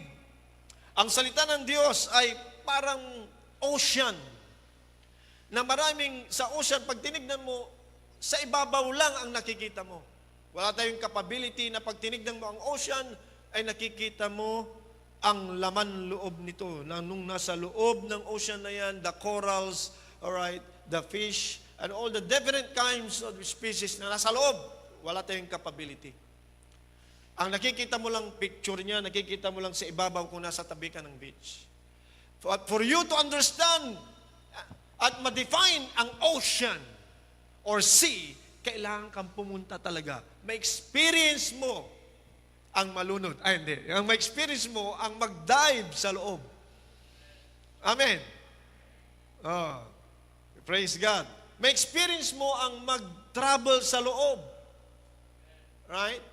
So kung ikaw ay nasa ibabaw lamang at sasabihin mo, naintindihan ko ang karagatan, hindi totoo. Na nakasakay ng barko, sasabihin mo, ay nagbagyo, ganun pala ang ocean, hindi pa puno ang kaalaman mo. Simple lang yun. Isa pa lang na experience yun. Sa isang diver at pumasok sa loob, sa isang area, at pag-ahon niya, may China na barko. Iba yun. Sa West Philippines yun. Di ba? Okay. Yung mga diver, iba ang pagkaintindi nila. Mas lumalim. Amen. Deep calleth unto deep. Meaning, ang isang bagay na malalim, tumatawag sa mga taong naghahanap ng hindi shallow waters. Amen ba? Okay. May mga against dito sa sinasabi ko. Ayaw daw nila ng malalim dahil sa kalalim daw hindi naintindihan ng tao. May narinig akong ganyan. Tinutuligsa ang mga nagtuturo ng malalalim kasi yung mga tao daw hindi maintindihan. Anong kwenta na nagtuturo mong malalim, di man naintindihan ng mga tao? Alam niyo ang kinikriticize niya? Sarili niya. Kasi ang tao, educator tayo. Preacher, educator ka. Sasabihin mo hindi naintindihan ng tao. Ano yun? You failed as a teacher. Ako, nagtuturo kami sa estudyante at sinasabi ko, diretsahan sa kanila. Pag hindi kayo natuto, hindi ko kayo sisisihin. Pag hindi kayo natuto, ang may kasalanan niyan, ako, hindi kayo. It is the burden belongs to the teacher pag hindi natuto ang estudyante. Amin ba? Hindi ko sasabihin, oy, bobo kayo. Oy, wala kayong alam. Oy, ang tigas ng ulo mo. We never do that as teacher. Because as teacher, we are in control. As a teacher, we must do our assignment. As a teacher, kailangan yung malalalim ay maintindihan pa rin ng mga tao. Amen. So, totoo may mga tamad na estudyante, pero we are still in control. Okay? Amen.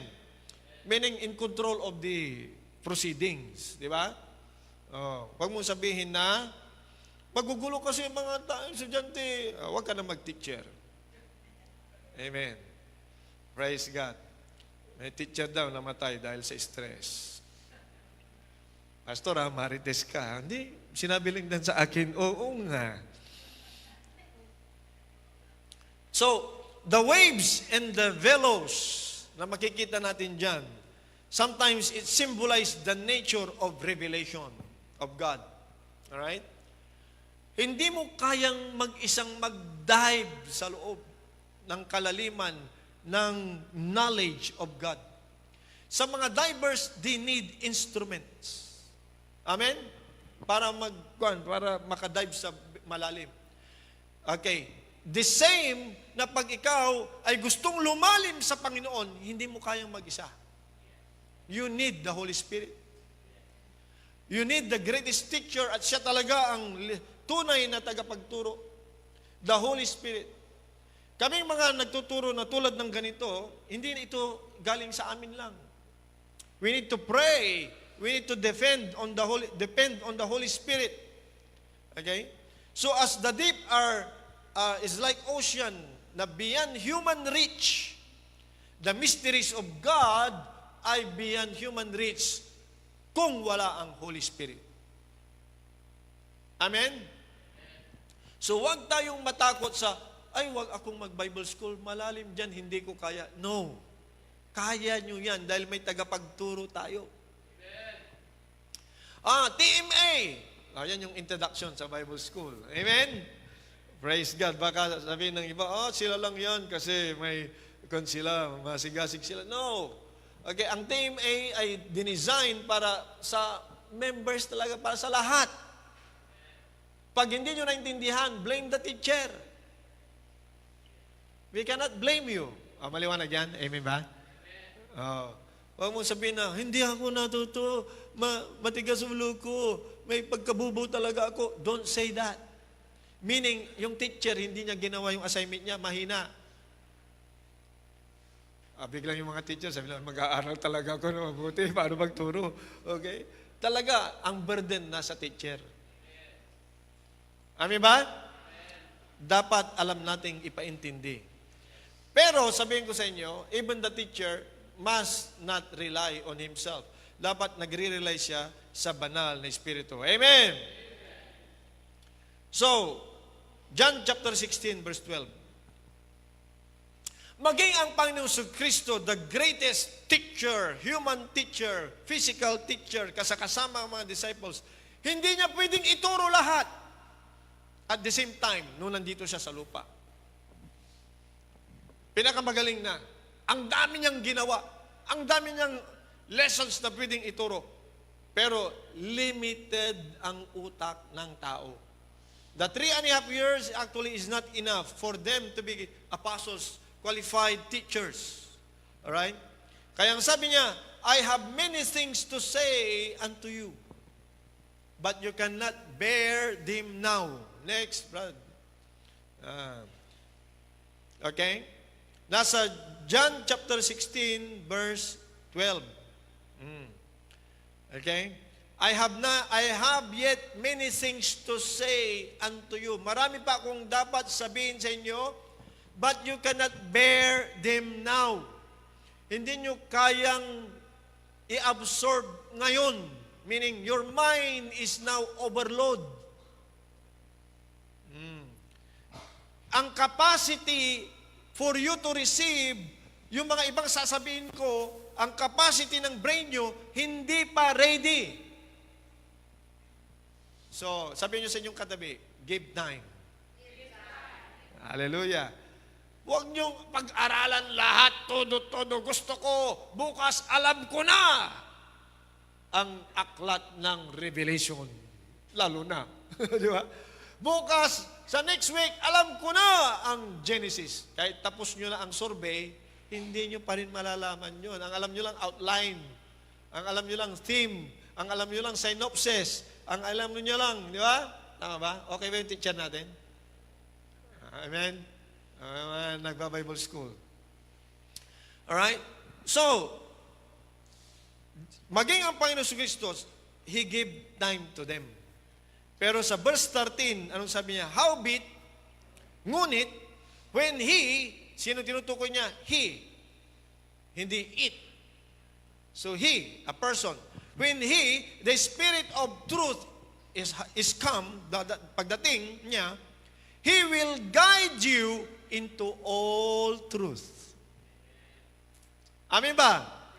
He will guide you into all truth. For He shall not speak of Himself, but whatsoever He shall hear, that shall He speak, and He will show you things to come. Amen? So praise God. Thank God for the Holy Spirit. Hindi natin masyadong in-acknowledge ang Holy Spirit. Dapat bago ka mag-pray, bago ka magbasa ng Bible, Holy Spirit, I need you. At hindi siya manggagaling sa north, south, east, west. Huwag ka maghintay ng lagaslas ng hangin. Nandiyan na ang Holy Spirit. Alam niyo, ang Holy Spirit, minsan nagpipray tayo, umaawit tayo, Come, Holy Spirit. Parang ang layo-layo niya, nasa Pluto. Alam niyo ba na ang Holy Spirit nasa loob natin? We are the residence of God. We are God's residence, the temple of God. And the Holy Spirit dwells in us. Amen. Praise God. So nandiyan na yung Matthew 13 verse 11, yung kinikwento ko sa inyo ngayon. The privilege of understanding the mysteries of the kingdom. Verse 11 of Matthew 13. Alright? Verse 11 of Matthew 13. He answered and said unto them, Because it is given unto you to know the mysteries of the kingdom of heaven, but to them it is not given. Yan yung mga hindi interesado. Yan yung mga walang oras. Yan yung mga walang focus.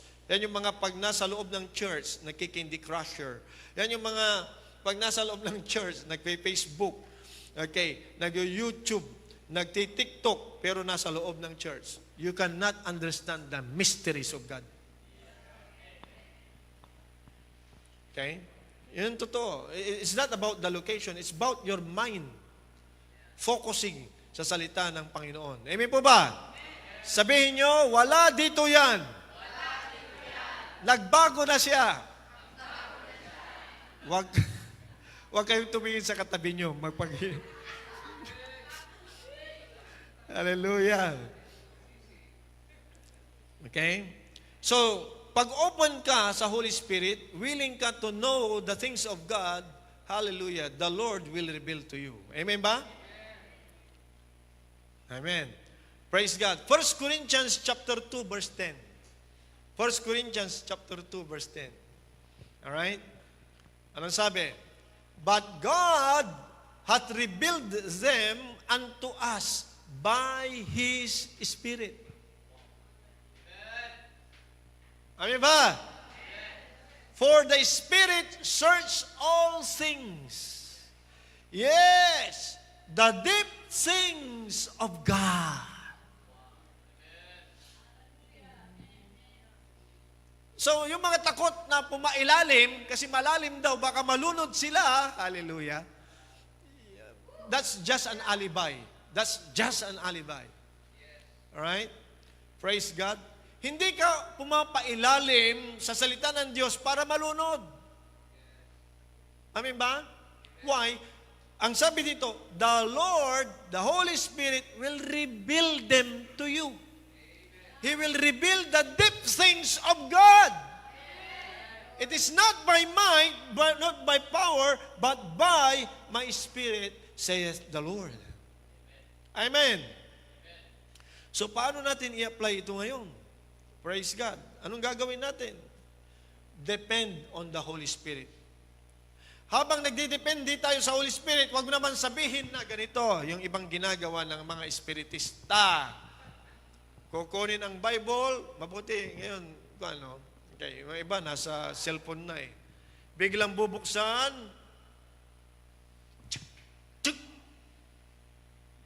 kung anong tinamaan ng kuko na verse, sabi niya, thank you, Holy Spirit. Ito ang sinasabi mo ngayon sa akin. Tapos, mamayang hapon, random ulit, random. Parang naglalaro sa, alam mo yung naglalaro, game. Bubuksan, tsak, parang ruleta, tsak, di ba? Hindi ganon, espiritista yon, random spirit, wala yon na technique. Okay?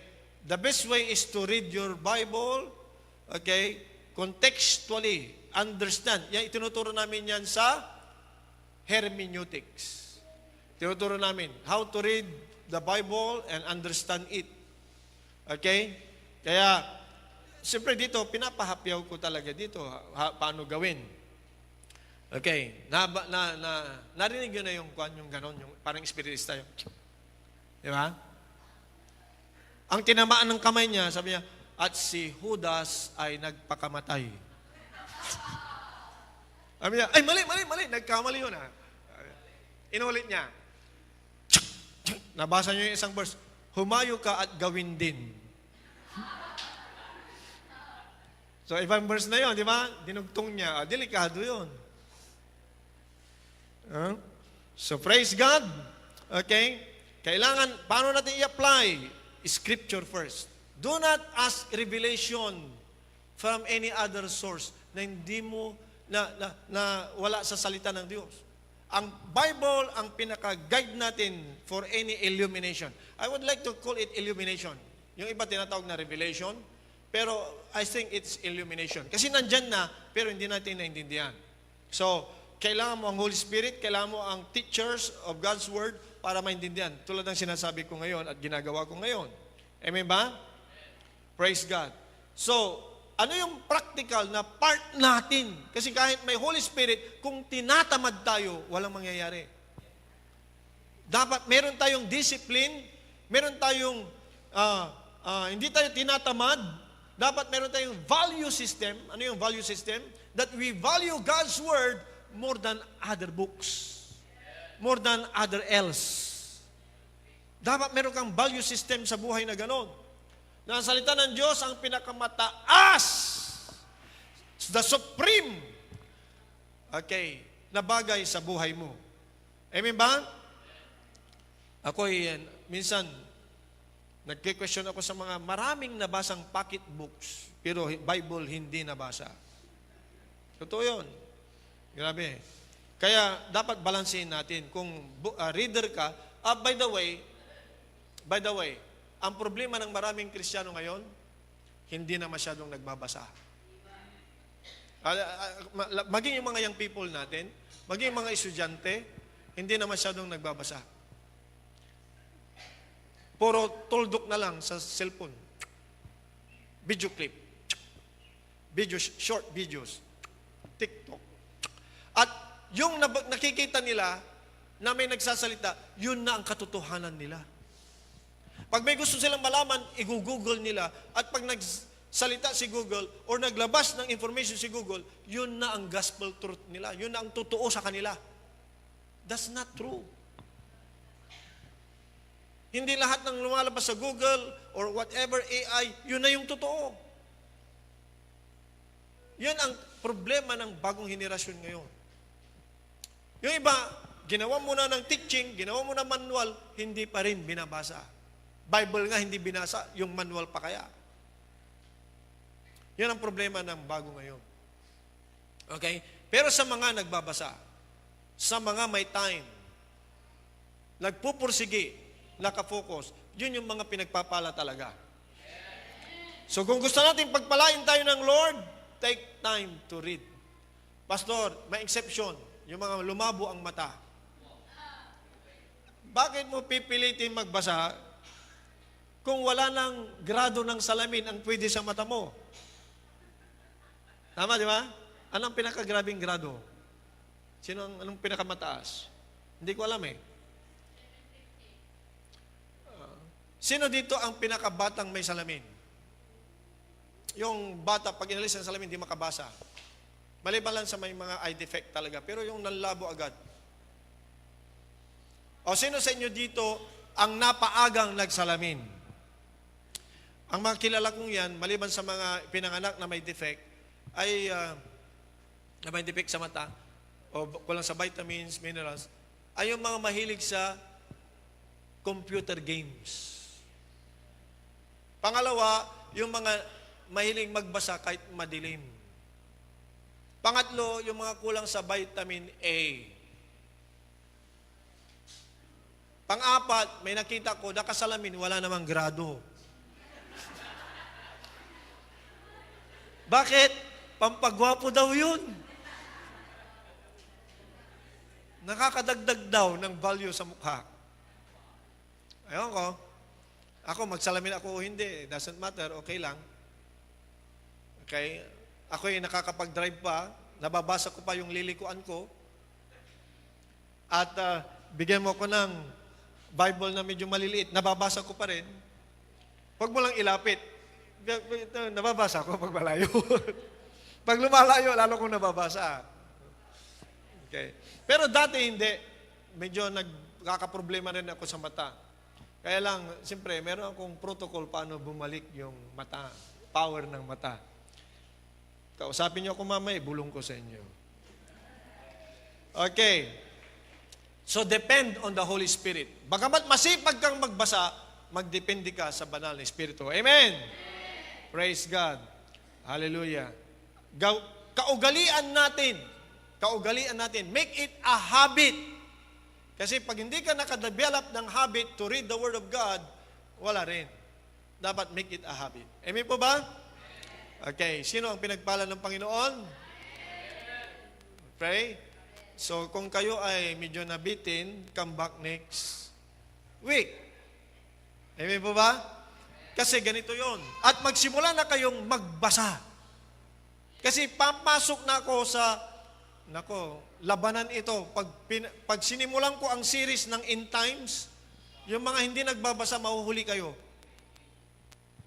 Ang mag-i-enjoy lang yung mga nagbabasa.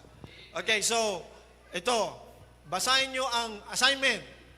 Saan kami magsimula, Pastor? Okay na yung Book of John, tapos na natin yon, naintindihan na natin, Jesus Christ is the Son of the living God. Amen ba? Instruction, importante ito, maging yung mga nasa online. I am planning talaga to start the book of Revelation, the book of prophecy ng Daniel, the book of Ezekiel, Isaiah, sabay-sabay yon kasi nakatingin yun sa Israel. Okay? We will use the Israel event as the focus of the end time prophecy. Okay, yun yung kuha natin. Kasi ngayon yun yung labanan ngayon. Tama? Honestly lang, hindi ko kayo kuha naman. Sinong nanonood ng news tungkol sa Hezbollah, Hamas, or Israel war? Okay. Sa mga iba, it doesn't concern them kasi wala pang missile naman na dumadapo sa Pilipinas. Tama? Pero may isa lang missile na dumapo sa Pilipinas, magiging interesado kayo sa China, di ba? Sa Guam, di ba? Amen? Sana walang missile na dumapo. Pero ngayon pa lang, dapat interesado tayo. Okay. Please read the book of Daniel. The book of Daniel. The book of Ezekiel. Isaiah. Tuloy-tuloy lang yan. Tuloy-tuloy. Okay. And then, book of Revelation. Medyo magkakawindang-windang kayo ng konti sa Revelation. Pero basahin nyo lang. Hindi ko sinabing understand. Read. Amen ba? Okay. Pagkatapos ay ang devotional ninyo, ilagay nyo sa Psalms. Muna tayo. Psalms muna tayo. Kasi may mga prophecy sa Psalms. Okay. Iko-connect natin yun. Ano pa? Ezekiel, Isaiah, Daniel, Joel. Yung Joel, book of Joel, simple, maliit, short lang siya. Okay. Isaiah, hanggang I think 58, 59 chapters. Okay. 60 plus pala, 60. 60 plus. Okay, nalimutan ko, pero 60 plus. Ang fasting, nasa Isaiah 58. Isaiah 60, arise, shine. Alright, so, yung mga yan, assignment na basahin. Kasi hindi ko pwedeng isa-isahin na pag sinabi ko ay maintindihan nyo lahat para may context tayo, naintindihan nyo ang sinasabi ko. Okay? Remember that ang Bible ay interconnected. Hindi siya, written by more than 40 authors, written in different times of history within 4,000 years. Diba?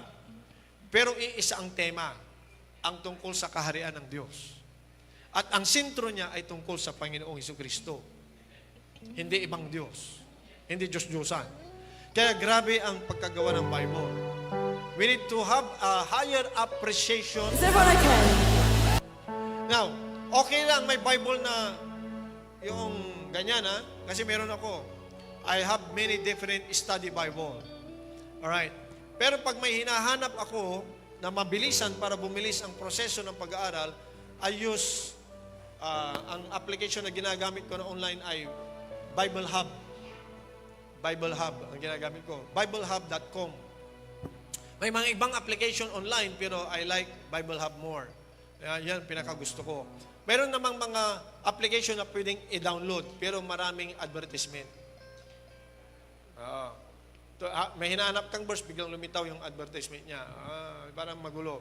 Okay, so, yung mga iba, against sa Bible, sabi ng mga ibang narinig kong preacher, ayaw ko ng mga Bible na nasa cellphone.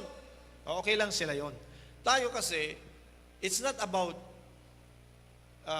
di ba? Noon nga walang cellphone, sinusulat lang sa parchment, sinusulat sa bato. Anong mo, ba't ka maghahanap? Di ba? So, kung ano yung meron dyan, ang importante ay we are on the same page sa ating pinag-aaralan. At bakit kailangan natin pag-aralan ng prophecy? Because the Bible is a book of prophecy. Kasi para maiangkop natin ang buhay natin. Amen ba? Ito pa rin, warning. May mga intellectual Christians, intellectual na nagtuturo na ang Bible ay parang guidebook lang, parang code of conduct lang, code of ethics. Meaning, walang kabuhay-buhay yan, parang letra lang, parang yung Romeo and Juliet, Homer and Iliad, Ano, tama ba ako doon? Memorial Elia? Yung Shakespeare na mga writings, para siyang ikinukompare lang sa mga poetical books ng mundo. Mali.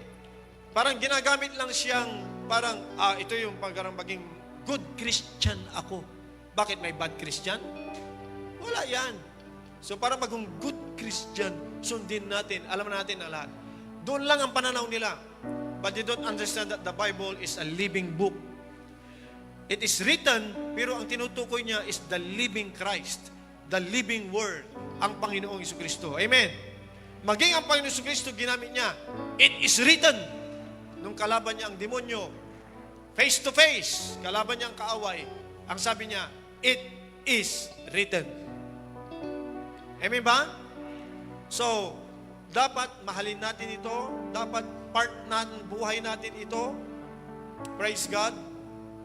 Yun yung, ano pang encouragement ang pili ko para tumalab talaga sa atin na ugaliin natin. Practical things.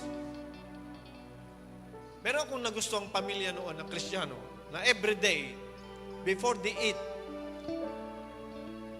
nagbabasa ng verse. It's a good example. Sa gabi, bago matulog, they have a devotion na mag-aanak. Napakalayo ngayon. Ngayon, bago kumain, nandun ang pagkain, lahat sila nagsisilpon pa. It's a shame. Magkakatabi nga, pero hindi nag-uusap. Yung iba, naunang kumain, yung iba, late na, kasi yung iba, may nasa cellphone pa. Nag-Facebook pa. Hindi ko maintindihan kung yung cellphone na yan ay sumpa o blessing. Sa ngayon, hindi ko alam ang sagot. Kung ang cellphone na yan ay sumpa o blessing. Siguro, depende sa may hawak. Nagiging blessing pag tama ang gamit. Nagiging sumpa kung ninanakaw niya ang oras mo palayo sa Diyos. Palayo sa pamilya mo. Palayo sa mga mahal mo sa buhay. Kaya depende sa humahawak. It is amoral, meaning it doesn't have its own character. Pero pagdating ng AI, baka may problema na tayo. Pag yung mga bank account nyo nahahack na ng AI, di ba? Nauubos na mga pera nyo po. Nauubos. May tumawag lang sa'yo, di ba? Yung iba, niloloko nila, ganito, may problema sa yung GCash account. Please send us magtitext kami sa iyo at isend nyo sa akin para ayusin namin. Siyempre, wala kang alam. Nag-text, OTP. Yung number, 6 na number. Isinin mo yung number, nanakaw na yung pera mo. Ano yung OTP, Pastor? Ano yung OTP pala? One-time password. Mag-iingat tayo. Baka dahil may pambili ka lang ng cellphone, bibili ka na. Yung cellphone na yan, pag di mo alam gamitin, namimigay ka ng pera. Papamigay mo ang kayamanan mo. Papamigay mo ang sarili mo dyan. Kaya dapat mag-aral paano gamitin ng tama. Amen? Yung mga walang cellphone, walang problema. Walang tumatawag na sumisingil. Walang tumatawag na nagpapautang. Walang tumatawag na basher. Walang basher, di ba? Simple lang, di ba? Simpleng buhay. Walang stress. Praise God. Okay? Yan ay practical tips. But use it. Hindi ko sinasabing anti-cellphone ako. Use it for your advantage. Use it for yung spiritual growth natin. Dapat ma-discover nyo itong vlog na ito, G7 10-10-10. I-type nyo. Pag blogspot.com. Okay? Pinipili ko yung mga YouTube na dapat ilabas dyan. Pinipili ko yung mga video na pwedeng may matutunan tayo. Maraming lesson na nandyan. everyday nagdadagdag ako. 2 to 3 lessons. 2 to 3 lessons. Lahat ng mga pwedeng mapag-aralan nandyan. Iba-ibang category. Alright? So, we have our own information system. At pwede kayong mag-comment. Pwede kayong mag-comment sa baba. Pero magtatanong siya, sign in. Mag-sign in ka sa Blogspot, maglagay ka ng pangalan, email, okay na yon. Pwede ka nang mag-comment, pwede kang magtanong doon. Kahapon, may katabi ako, 74 years old. Mas magaling siya sa iPad. Magaling siya. Kasi, anong name nyo? Basta, anong kanyo? Alam niya kung saan i-click-click. Sabi ko, kayo lang ang nakita kong senior citizen na teki-teki ha. Ngayon, yung 5 years old, bigyan mo ng cellphone. Lilitaw agad, di ba?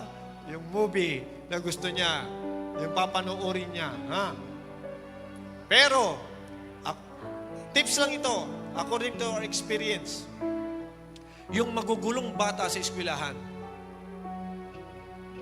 yung magugulong bata at walang disiplina, yung nababad sa cellphone, kumakain ng chicheria, at nalulunod sa soft drinks. Yun ang napansin namin.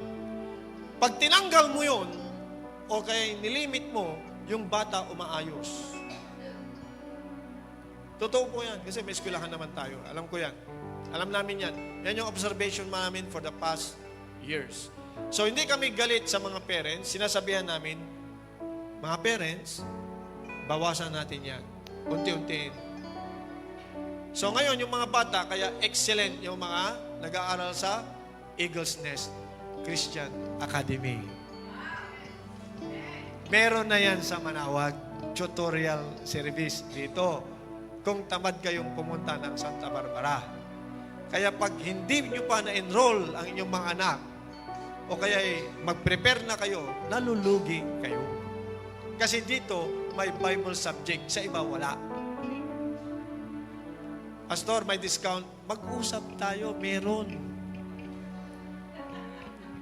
Amen. Naka-online, praise God. Alam niyo yung sinasabi ko, may online din tayo na Bible School. Okay? Time will come. We are praying. Alright? Na marami pang mga eskwelahan na maitayo at masimulan natin at tutorial services. The Lord bless you. You are part of this ministry wherever you are, this part of the world. Hallelujah. We are doing things not only spiritually but practically paano natin may apply sa ating mga buhay. Amen po ba? Tayong lahat ay tumayo. Praise God. Hallelujah. Thank you, Lord. Sa inyong mga itinuro sa amin, we need to be interested sa iyong salita. We need to be focused. We need to set our hearts, our minds, our time sa iyong salita. And Lord, mabibiyayaan kami ng iyong kapahayagan. Mabibiyayaan kami at magmamanifest sa mga buhay namin. Hindi kami nalulugi pagkus kami, Panginoon, ay pinagpapala. Lord, tinataas namin ang iyong salita sa buhay, aming mga buhay. Thank you for your word. Thank you for your revelation. Thank you for the living word, our Lord Jesus Christ. Thank you for the written word na ibinigay niyo sa amin. O God, this time as we worship you through our tithes and offering, I pray, Lord, because of the obedience of your people, doing this by revelation knowledge, O God, ang pagpapala mo na walang mapaglagyan sa mundo, Panginoon, ay magbubukas para sa iyong mga anak. In the name of Jesus, we speak and declare, O God, that all your promises, they are all yes and amen. Pagpalain niyo, Panginoon, ang bawat kamay na nagbibigay, ang bawat in-offer dito as a form of worship to your holy name. Increase our givings, O God, O Lord God, so that we can continually fulfill, O God, yung sinasabi niyo na good works na inihanda niyo pa sa amin, Panginoon, noong pang-unang panahon. Bless your people so that we have the capability to give more in the name of Jesus and have that motivation, O God, to have really that spirit of sacrifice for the advancement of your kingdom. Bless your people, O Lord. with divine health, with divine healing, and, oh God, prosperity that comes from your word. In Jesus' name we pray. Amen. Amen.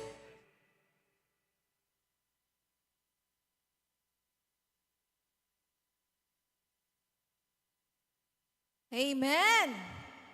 Blessed na blessed po tayo. Amen po ba? Sa salita ng Diyos na ating narinig sa umagang ito. Amen? Hallelujah. So, may sinabi po si Pastor doon, may assignment daw po tayo. Basahin ho natin ang Book of Revelation, Isaiah, Ezekiel, Daniel, ano pa yung isa? Joel. At ang devotional po natin ay Psalms. Amen? Ngayon naman po, darako po tayo sa ating pagbibigay. Amen? Ang pagbibigay ay isang tanda ng ating pagsamba sa ating Diyos. Tinatawagan ko po si Sister Janet upang i-lead po tayo sa ating prayer sa... sige po.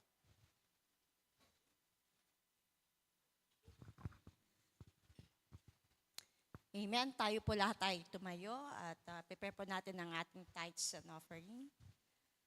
Okay. Father, we realize that you are our source. And you are therefore the source of all our blessings. So we give our tithes and offerings unto this day as a token, our love and appreciation for you. And for your love, grace, mercy, and your blessings upon our lives. We give and commit them unto you, not grudgingly or of necessity, but willfully and joyfully give them to you. For your word says that you love those who are cheerful givers.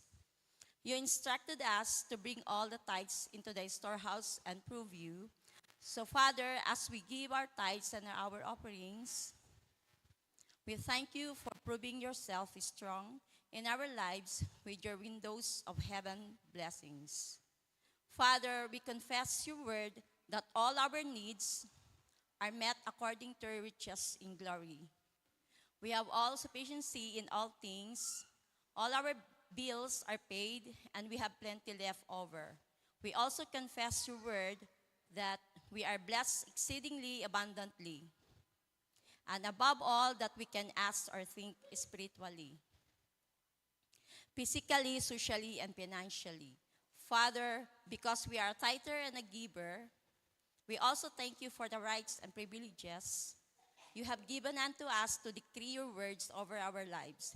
We therefore decree that we are blessed coming in and blessed going out. We are blessed in the city and in the field. We are blessed in our finances and blessed in the storehouses of our saving. We are blessed to be the head and not the tail. We are blessed to be above only and not beneath. As we give our tithes and our offerings, we thank you for blessings them, be multiplied and given back a good measure, back unto us a good measure, pressed down, shaken together, and running over shall you cause them to be multiplied and return unto us. From the north, south, east, and west. Father, you also said in your word that as a result of our obedience to bringing you our tithes and our offerings, that you would rebuke the devourer for our sake. Therefore, Satan, by the authority of the word of the living God, we decree and declare that you are rebuked from our family, home, family, health, and finances. We also decree that you are off limits to every area and aspect of our life, spiritually, socially, and financially, by the authority of the name of Jesus Christ. Now, Father, as we commit our tithes and our offerings to you, we receive the promise of your blessings over our life.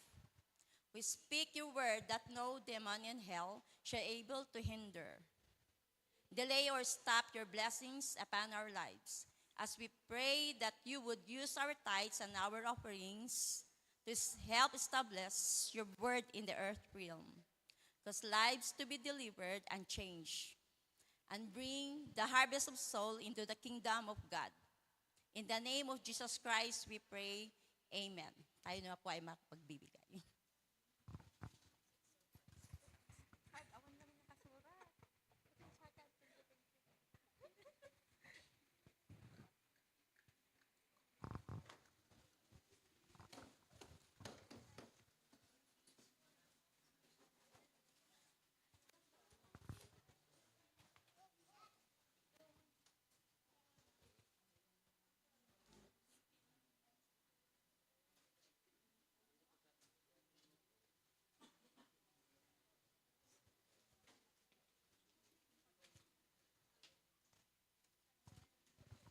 Praise God. Ngayon naman po, darako po tayo sa ating patotoo, sa kabutihan at katapatan po ng ating Diyos sa ating buhay. Sino po ang pinagpala? Amen. So lahat ay nagsabi ng amen. Amen po ba? Kaya sino po ang unang pupunta po dito sa harapan upang ipatotoo ang kadakilaan at kabutihan at pagmamahal ng Diyos sa Kanya? Amen po ba? Palakpakan po natin ang unang pupunta po dito. Ayan, tinatawagan ko po si Teacher Princess Salazar. Yay!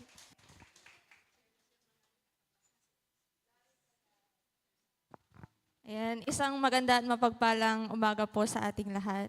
Ako po ay patuloy na nagpapasalamat po sa ating Panginoon dahil to God be all the glory po. Ayan po, lumabas na po yung result ng exam po nung 23 at ayan, pasado po. Kaya nagpapasalamat po ako kay Lord sa kabutihan niya at provision niya during po ng exam and before. Kasi actually last year pa po yun dapat na magti-take po ako pero hindi pa po hindi pa po time and hindi pa po yun yung will ni Lord. Kasi madami pa pong nilakad na papers kaya ayan po. Pero this year po, nung March po, nag-take po ako ng exam and then grabe po yung favor ni Lord nung before exam kasi nagkaroon din po ng opportunity na makapag-share ng Word of God sa mga kasama ko po na mag-take ng exam. Kasi before po ng exam, nag-book na po kami ng transient sa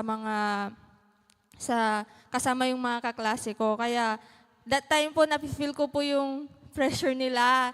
Kaya sabi ko, mag-share po ako ng Word of God and then nag-pray po kami and then nagsiiyakan sila. And then, nung nung day na po ng exam, and nag-pray po ulit kami and then pinag-pray po namin yung mga proctors and then grabe yung favor ni Lord na ginawa po niya sa bawat isa sa amin. Kasi after po naming nag-take ng exam, nag-message po yung kaklase ko sa akin na ayan, nagte-thank you po siya kasi ayun po, ginamit po ako ni Lord na mag-share ng Word of God sa kanila. So kahit papaano po na ease po yung pressure nila. Kaya nagpapasalamat po ako sa Lord sa provision niya and then sa faithfulness niya sa buhay ko. Even though, alam ko po, nung time po kasi na yun, nung before ng exam, ang plano ko po talaga kasi weekdays, magtuturo po ako and then weekends, magre-review. So, that time po, na-remind po ako kay Teacher Jolina. Kasi sabi po niya sa akin, Sunday teacher, nasa review center ka, sabi po niya.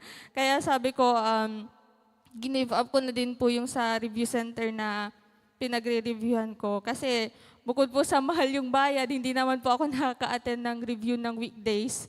Kasi nga po yun may work. And ayun po, before that po ng exam, talagang pinag-pray ko din po na kung will na po ni Lord na mag-take po ako. And then, nagpapasalamat po ako sa mga tao din po na naging part ng journey ko, sa mga prayers po ninyo. And then, salamat po sa Lord, sa faithfulness niya sa buhay ko. And then, kahit po ganun, na madaming pagkukulang ganun sa ibang bagay. But the Lord is still faithful po sa ating buhay. Amen po ba? Ayan, so nagpapasalamat po ako sa Lord and then siya lamang po ang itataas ko sa buhay ko sa lahat po ng niya. Kasi nung time po ng exam, nag-devotion din po ako noon and yung pinaka-word ni Lord sa akin na talagang nakakaiyak po is yung hindi niya kinalimutan yung mga pangako niya sa bawat isa sa atin. Kaya ayun po, to God be all the glory po. Amen. Hallelujah. Tunay ng ating Diyos ay tapat sa kanyang mga pangako. Sabi nga ng Panginoon sa Isaiah 60:22, when the time is right, the Lord will make it all happen. Amen po ba? Kaya sa tamang panahon, amen, mapangyayari lahat ng Diyos yan. At ang kaluwalhatian ay tanging sa ating Diyos lamang. Amen. Hallelujah. Praise God. Sino po pong pinagpala sa umagang ito at sa araw-araw ng kanyang buhay? Ayan. Go, ating lady.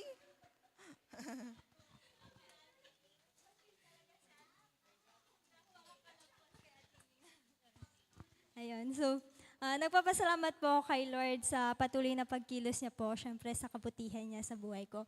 Ayun po, nabulabog po ang GC sa Kamnilambot po. And yun, hindi po kasi ako makontak ng family ko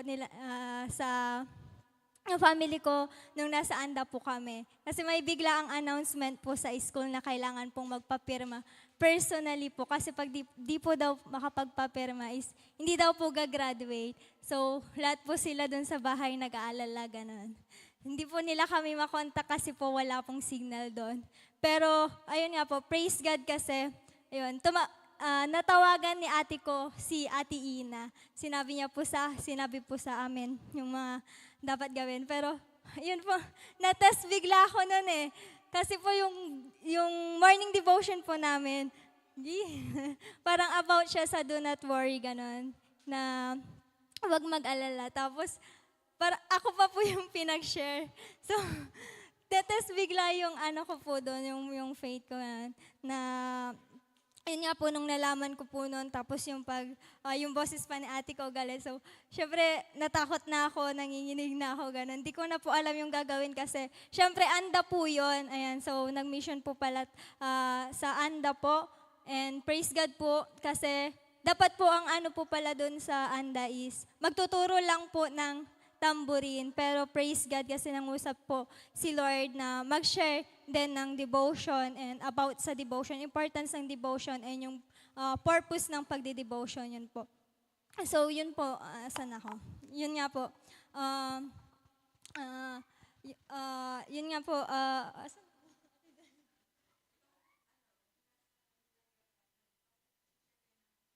ayun, so, dun po, yung part po nun, pagkatapos po ng lunch, tumawag na po si ate ko. And yun nga po, nabulabog po. And sobrang kaba ko na po. And sabi nila, Ate Ina, nasa yung favor ni Lord. And may mga kabataan po nun, di ba, do not worry, sabi nila. Pinaalala po nila sa akin.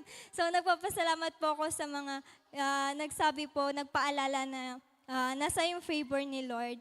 And parang nag-remind po sa akin noon na dapat nung Monday ng hapon, aalis na kayo ng Anda, pero hindi inalaw ni Lord na pumunta kayo ng Anda kasi kailangan ka pa pala sa school ng Tuesday. So yun po, inayos ko po yung nung Tuesday. And nagstay pa talaga ako nung Tuesday po yun ng buong umaga po para alamin kung meron pa talagang kailangan gawin, pero sabi naman po nila wala. So nag-go po kami sa Andap. And yun din inalaw ni Lord na hindi kami makaalis nung Monday kasi kailangan pala namin ng prayer and fasting po. So napakahalaga po pala nun kasi anytime ginagawa kanyang handa sa lahat ng mga bagay po. Ayun nga po, nung nakontak ko po sila, nakontak po ako ni ate ko, nag-aalala pa po ako kasi wala talagang signal, hindi ko makontak yung mga kaibigan ko sa school, mga ano ko po. Pero nung naghanap po kami ng signal sa taas, yan, habang kumakain po ako ng ice cream kasi wala nang signal, ice cream, nagpipray na ako na, Lord, makontak ko lang yung sir ko. Ganon. So, praise God kasi pagkababa namin, nagtanong sila Ate Ina kung sino may mga signal, ganon. Yung isang member is naka-connect po siya sa Piso Wi-Fi, ganon po. So, naki-hotspot po ako sa kanya.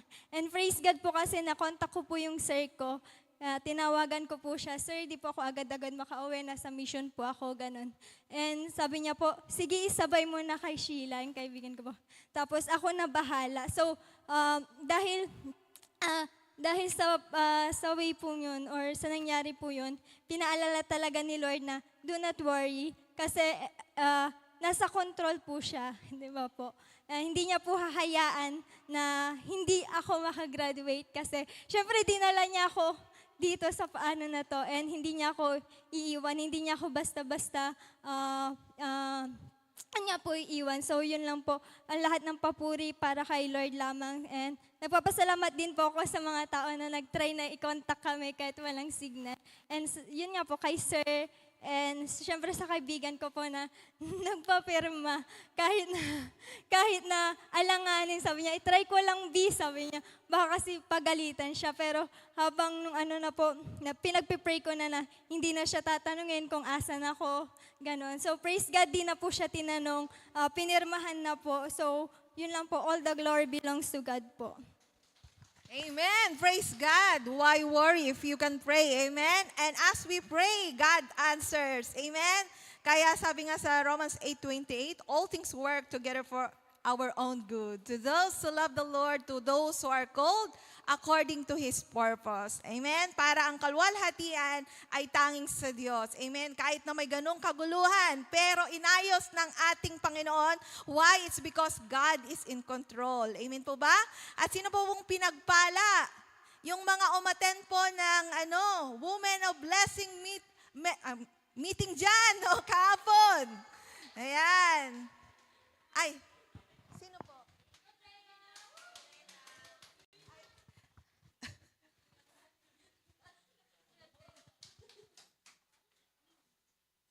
Amen. So, purihin po ang Panginoon una nung sa anniversary po ng Banawang kasi parang short lang din po yung preparation nung time na yun. But all glory to God pa rin kasi siya nag-provide na lahat ng pangangailangan pati sa food. Nung nagko-compute po ako, hindi na po pala kami kumuha ng pera sa church. So praise the Lord kasi may mga nag-pledges na ginamit ang Panginoon sa preparation po nun. And then second po yung sa anda po. Actually po nung April pa po yon. And then paulit-ulit na tawag doon, na-postpone po. And then meron pong pinapagawa si Lord nung time na yon. So dapat hindi po agad-agad na sumabak. Kailangan maging spiritually prepared pa po. So nung time na po yon, nag-schedule po kami ng tambourine. Una, nagkaroon po kami ng, sa tambourine natin? Workshop. Ayan, nagkaroon po muna kami ng workshop dito po sa mga tambourine dancers natin dito sa Central. Para syempre, gagamitin tayo sa labas at the same time, di pa ayos yung dito sa Central. So yun yung pinaalala ng Panginoon. And then yung may one time po kasi na nanonood po ako sa FB, meron isang tambourine dancers na nag-share ng testimony niya and then ginagamit siya sa different places. Sabi ko, nung time na yun, hindi ko na namalayan, nagpipray na pala ako ng Lord, gusto ko maging ganito rin po ang mga tambourine dancers na sa iba't ibang lugar gagamitin kami ng Panginoon para mag-glorify siya and yung talent na pinagkalob ng Panginoon. So nung time na yun, mga after 2 weeks po, biglang nag-chat po si Inay and si Pastor Ruben, pwede ba kayong pumunta sa church namin to magkaroon ng tutorial about sa tambourine? Sabi niya, sige po, i-sked na lang po. And then in short, yun, natuloy po kami nung last week po, 2 days po kami doon. And then, ang ano lang po talaga, nasa flow po and nasa program na binigay po sa amin. As in, tutorial lang po, tambourine, like that, gano'n lang po, magtuturo lang. Pero walang word of God na ituturo po na naka-assign po sa amin. Nung day 1 po, nag-uusap kami ni Lady, kailangan maituro dito talaga yung sa devotions, yung importance ng word ng Panginoon. Pero syempre, alam nga naman nakausapin natin sila na kailangan magturo kami, ganon. Hindi po.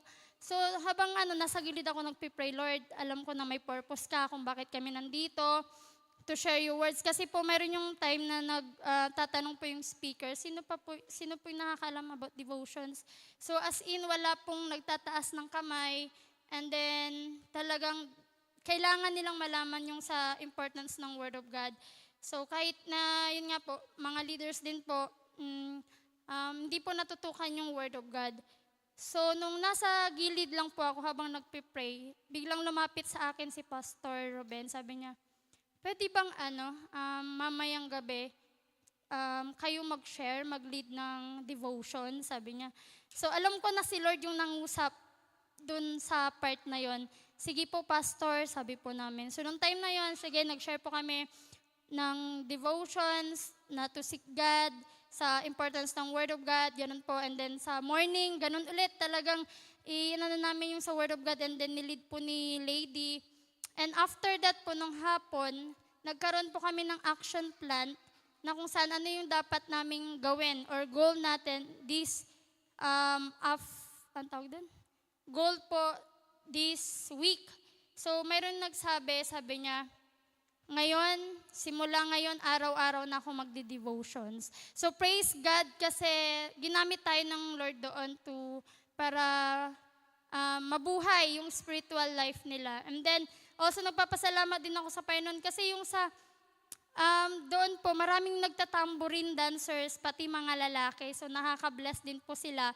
And then, hindi lang din po kami nagturo, kundi pati rin po kami tinuruan po about doon po sa tambourine. So, sa Diyos po ang papuri, napakabuti niya. And then, sa totoo lang po, pati sa pamasahe po namin, God gets provide. Tunay nga na He is a Jehovah Jireh. Talagang pinagkalob niya po. Wala po kaming, nung una nagastos po kami ng pamasahe, pero nung pauwi, binalik lahat ng Panginoon. So, tunay nga na kapag si Lord ang nagpadala, siya po magbibigay lahat ng pangangailangan. So, all glory belongs to God po, sa Kanya lang papuri.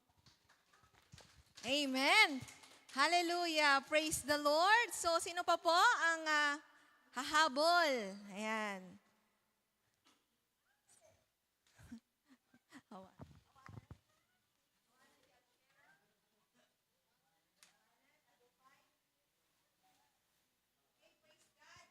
So, wala na po bang mag-share?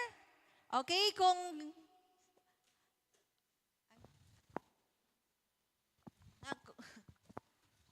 Ngayon naman po, darako po tayo sa announcement sa pangunguna po ni Sister Julina. Ayan po, so announcement po, this June 2 to 4 po, magkakaroon po tayo ng DVBS sa bawat barangay. Ayan po sa Nilumbot, I think nasimulan na po nilang maglista. Sa bawat barangay po, calling the attention sa lahat po ng ating mga teachers, women of blessings, at sa lahat po na ipag-pray po natin and then samahan nyo po kami sa mga binigyan po ng talent magluto. Ayun po.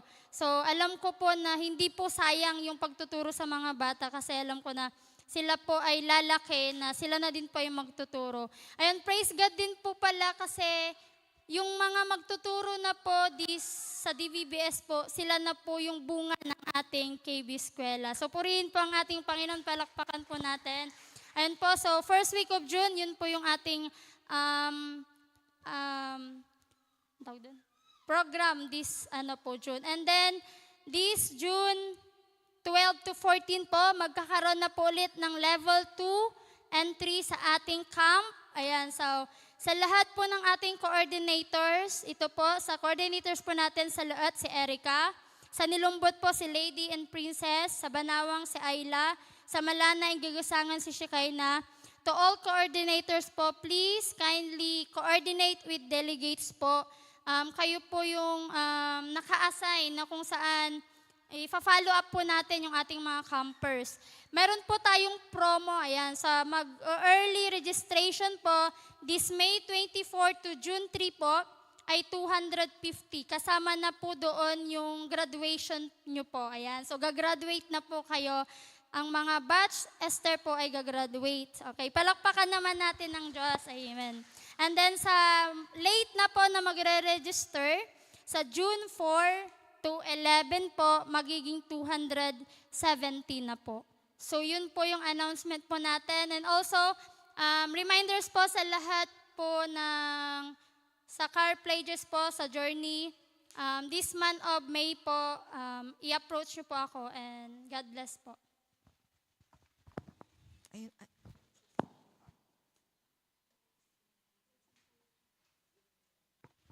Ayan. So, ngayon naman po, darako po tayo sa closing prayer sa pangunguna po ni Daniel Alano.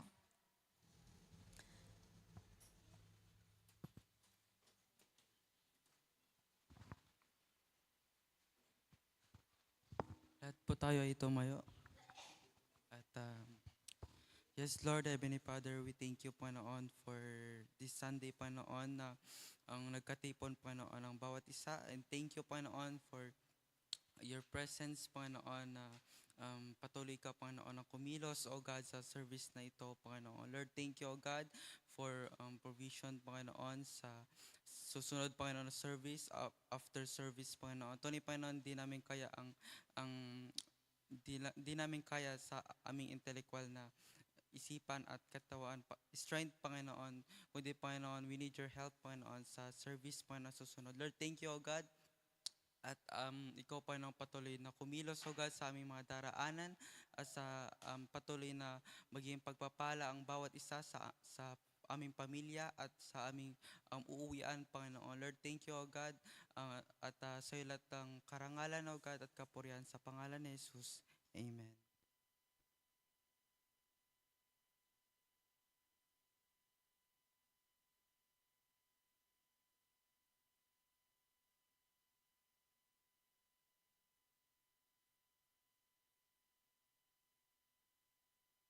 Kayo ng ating Diyos sa umagang ito at sa araw-araw po ng inyong buhay. God bless po sa lahat.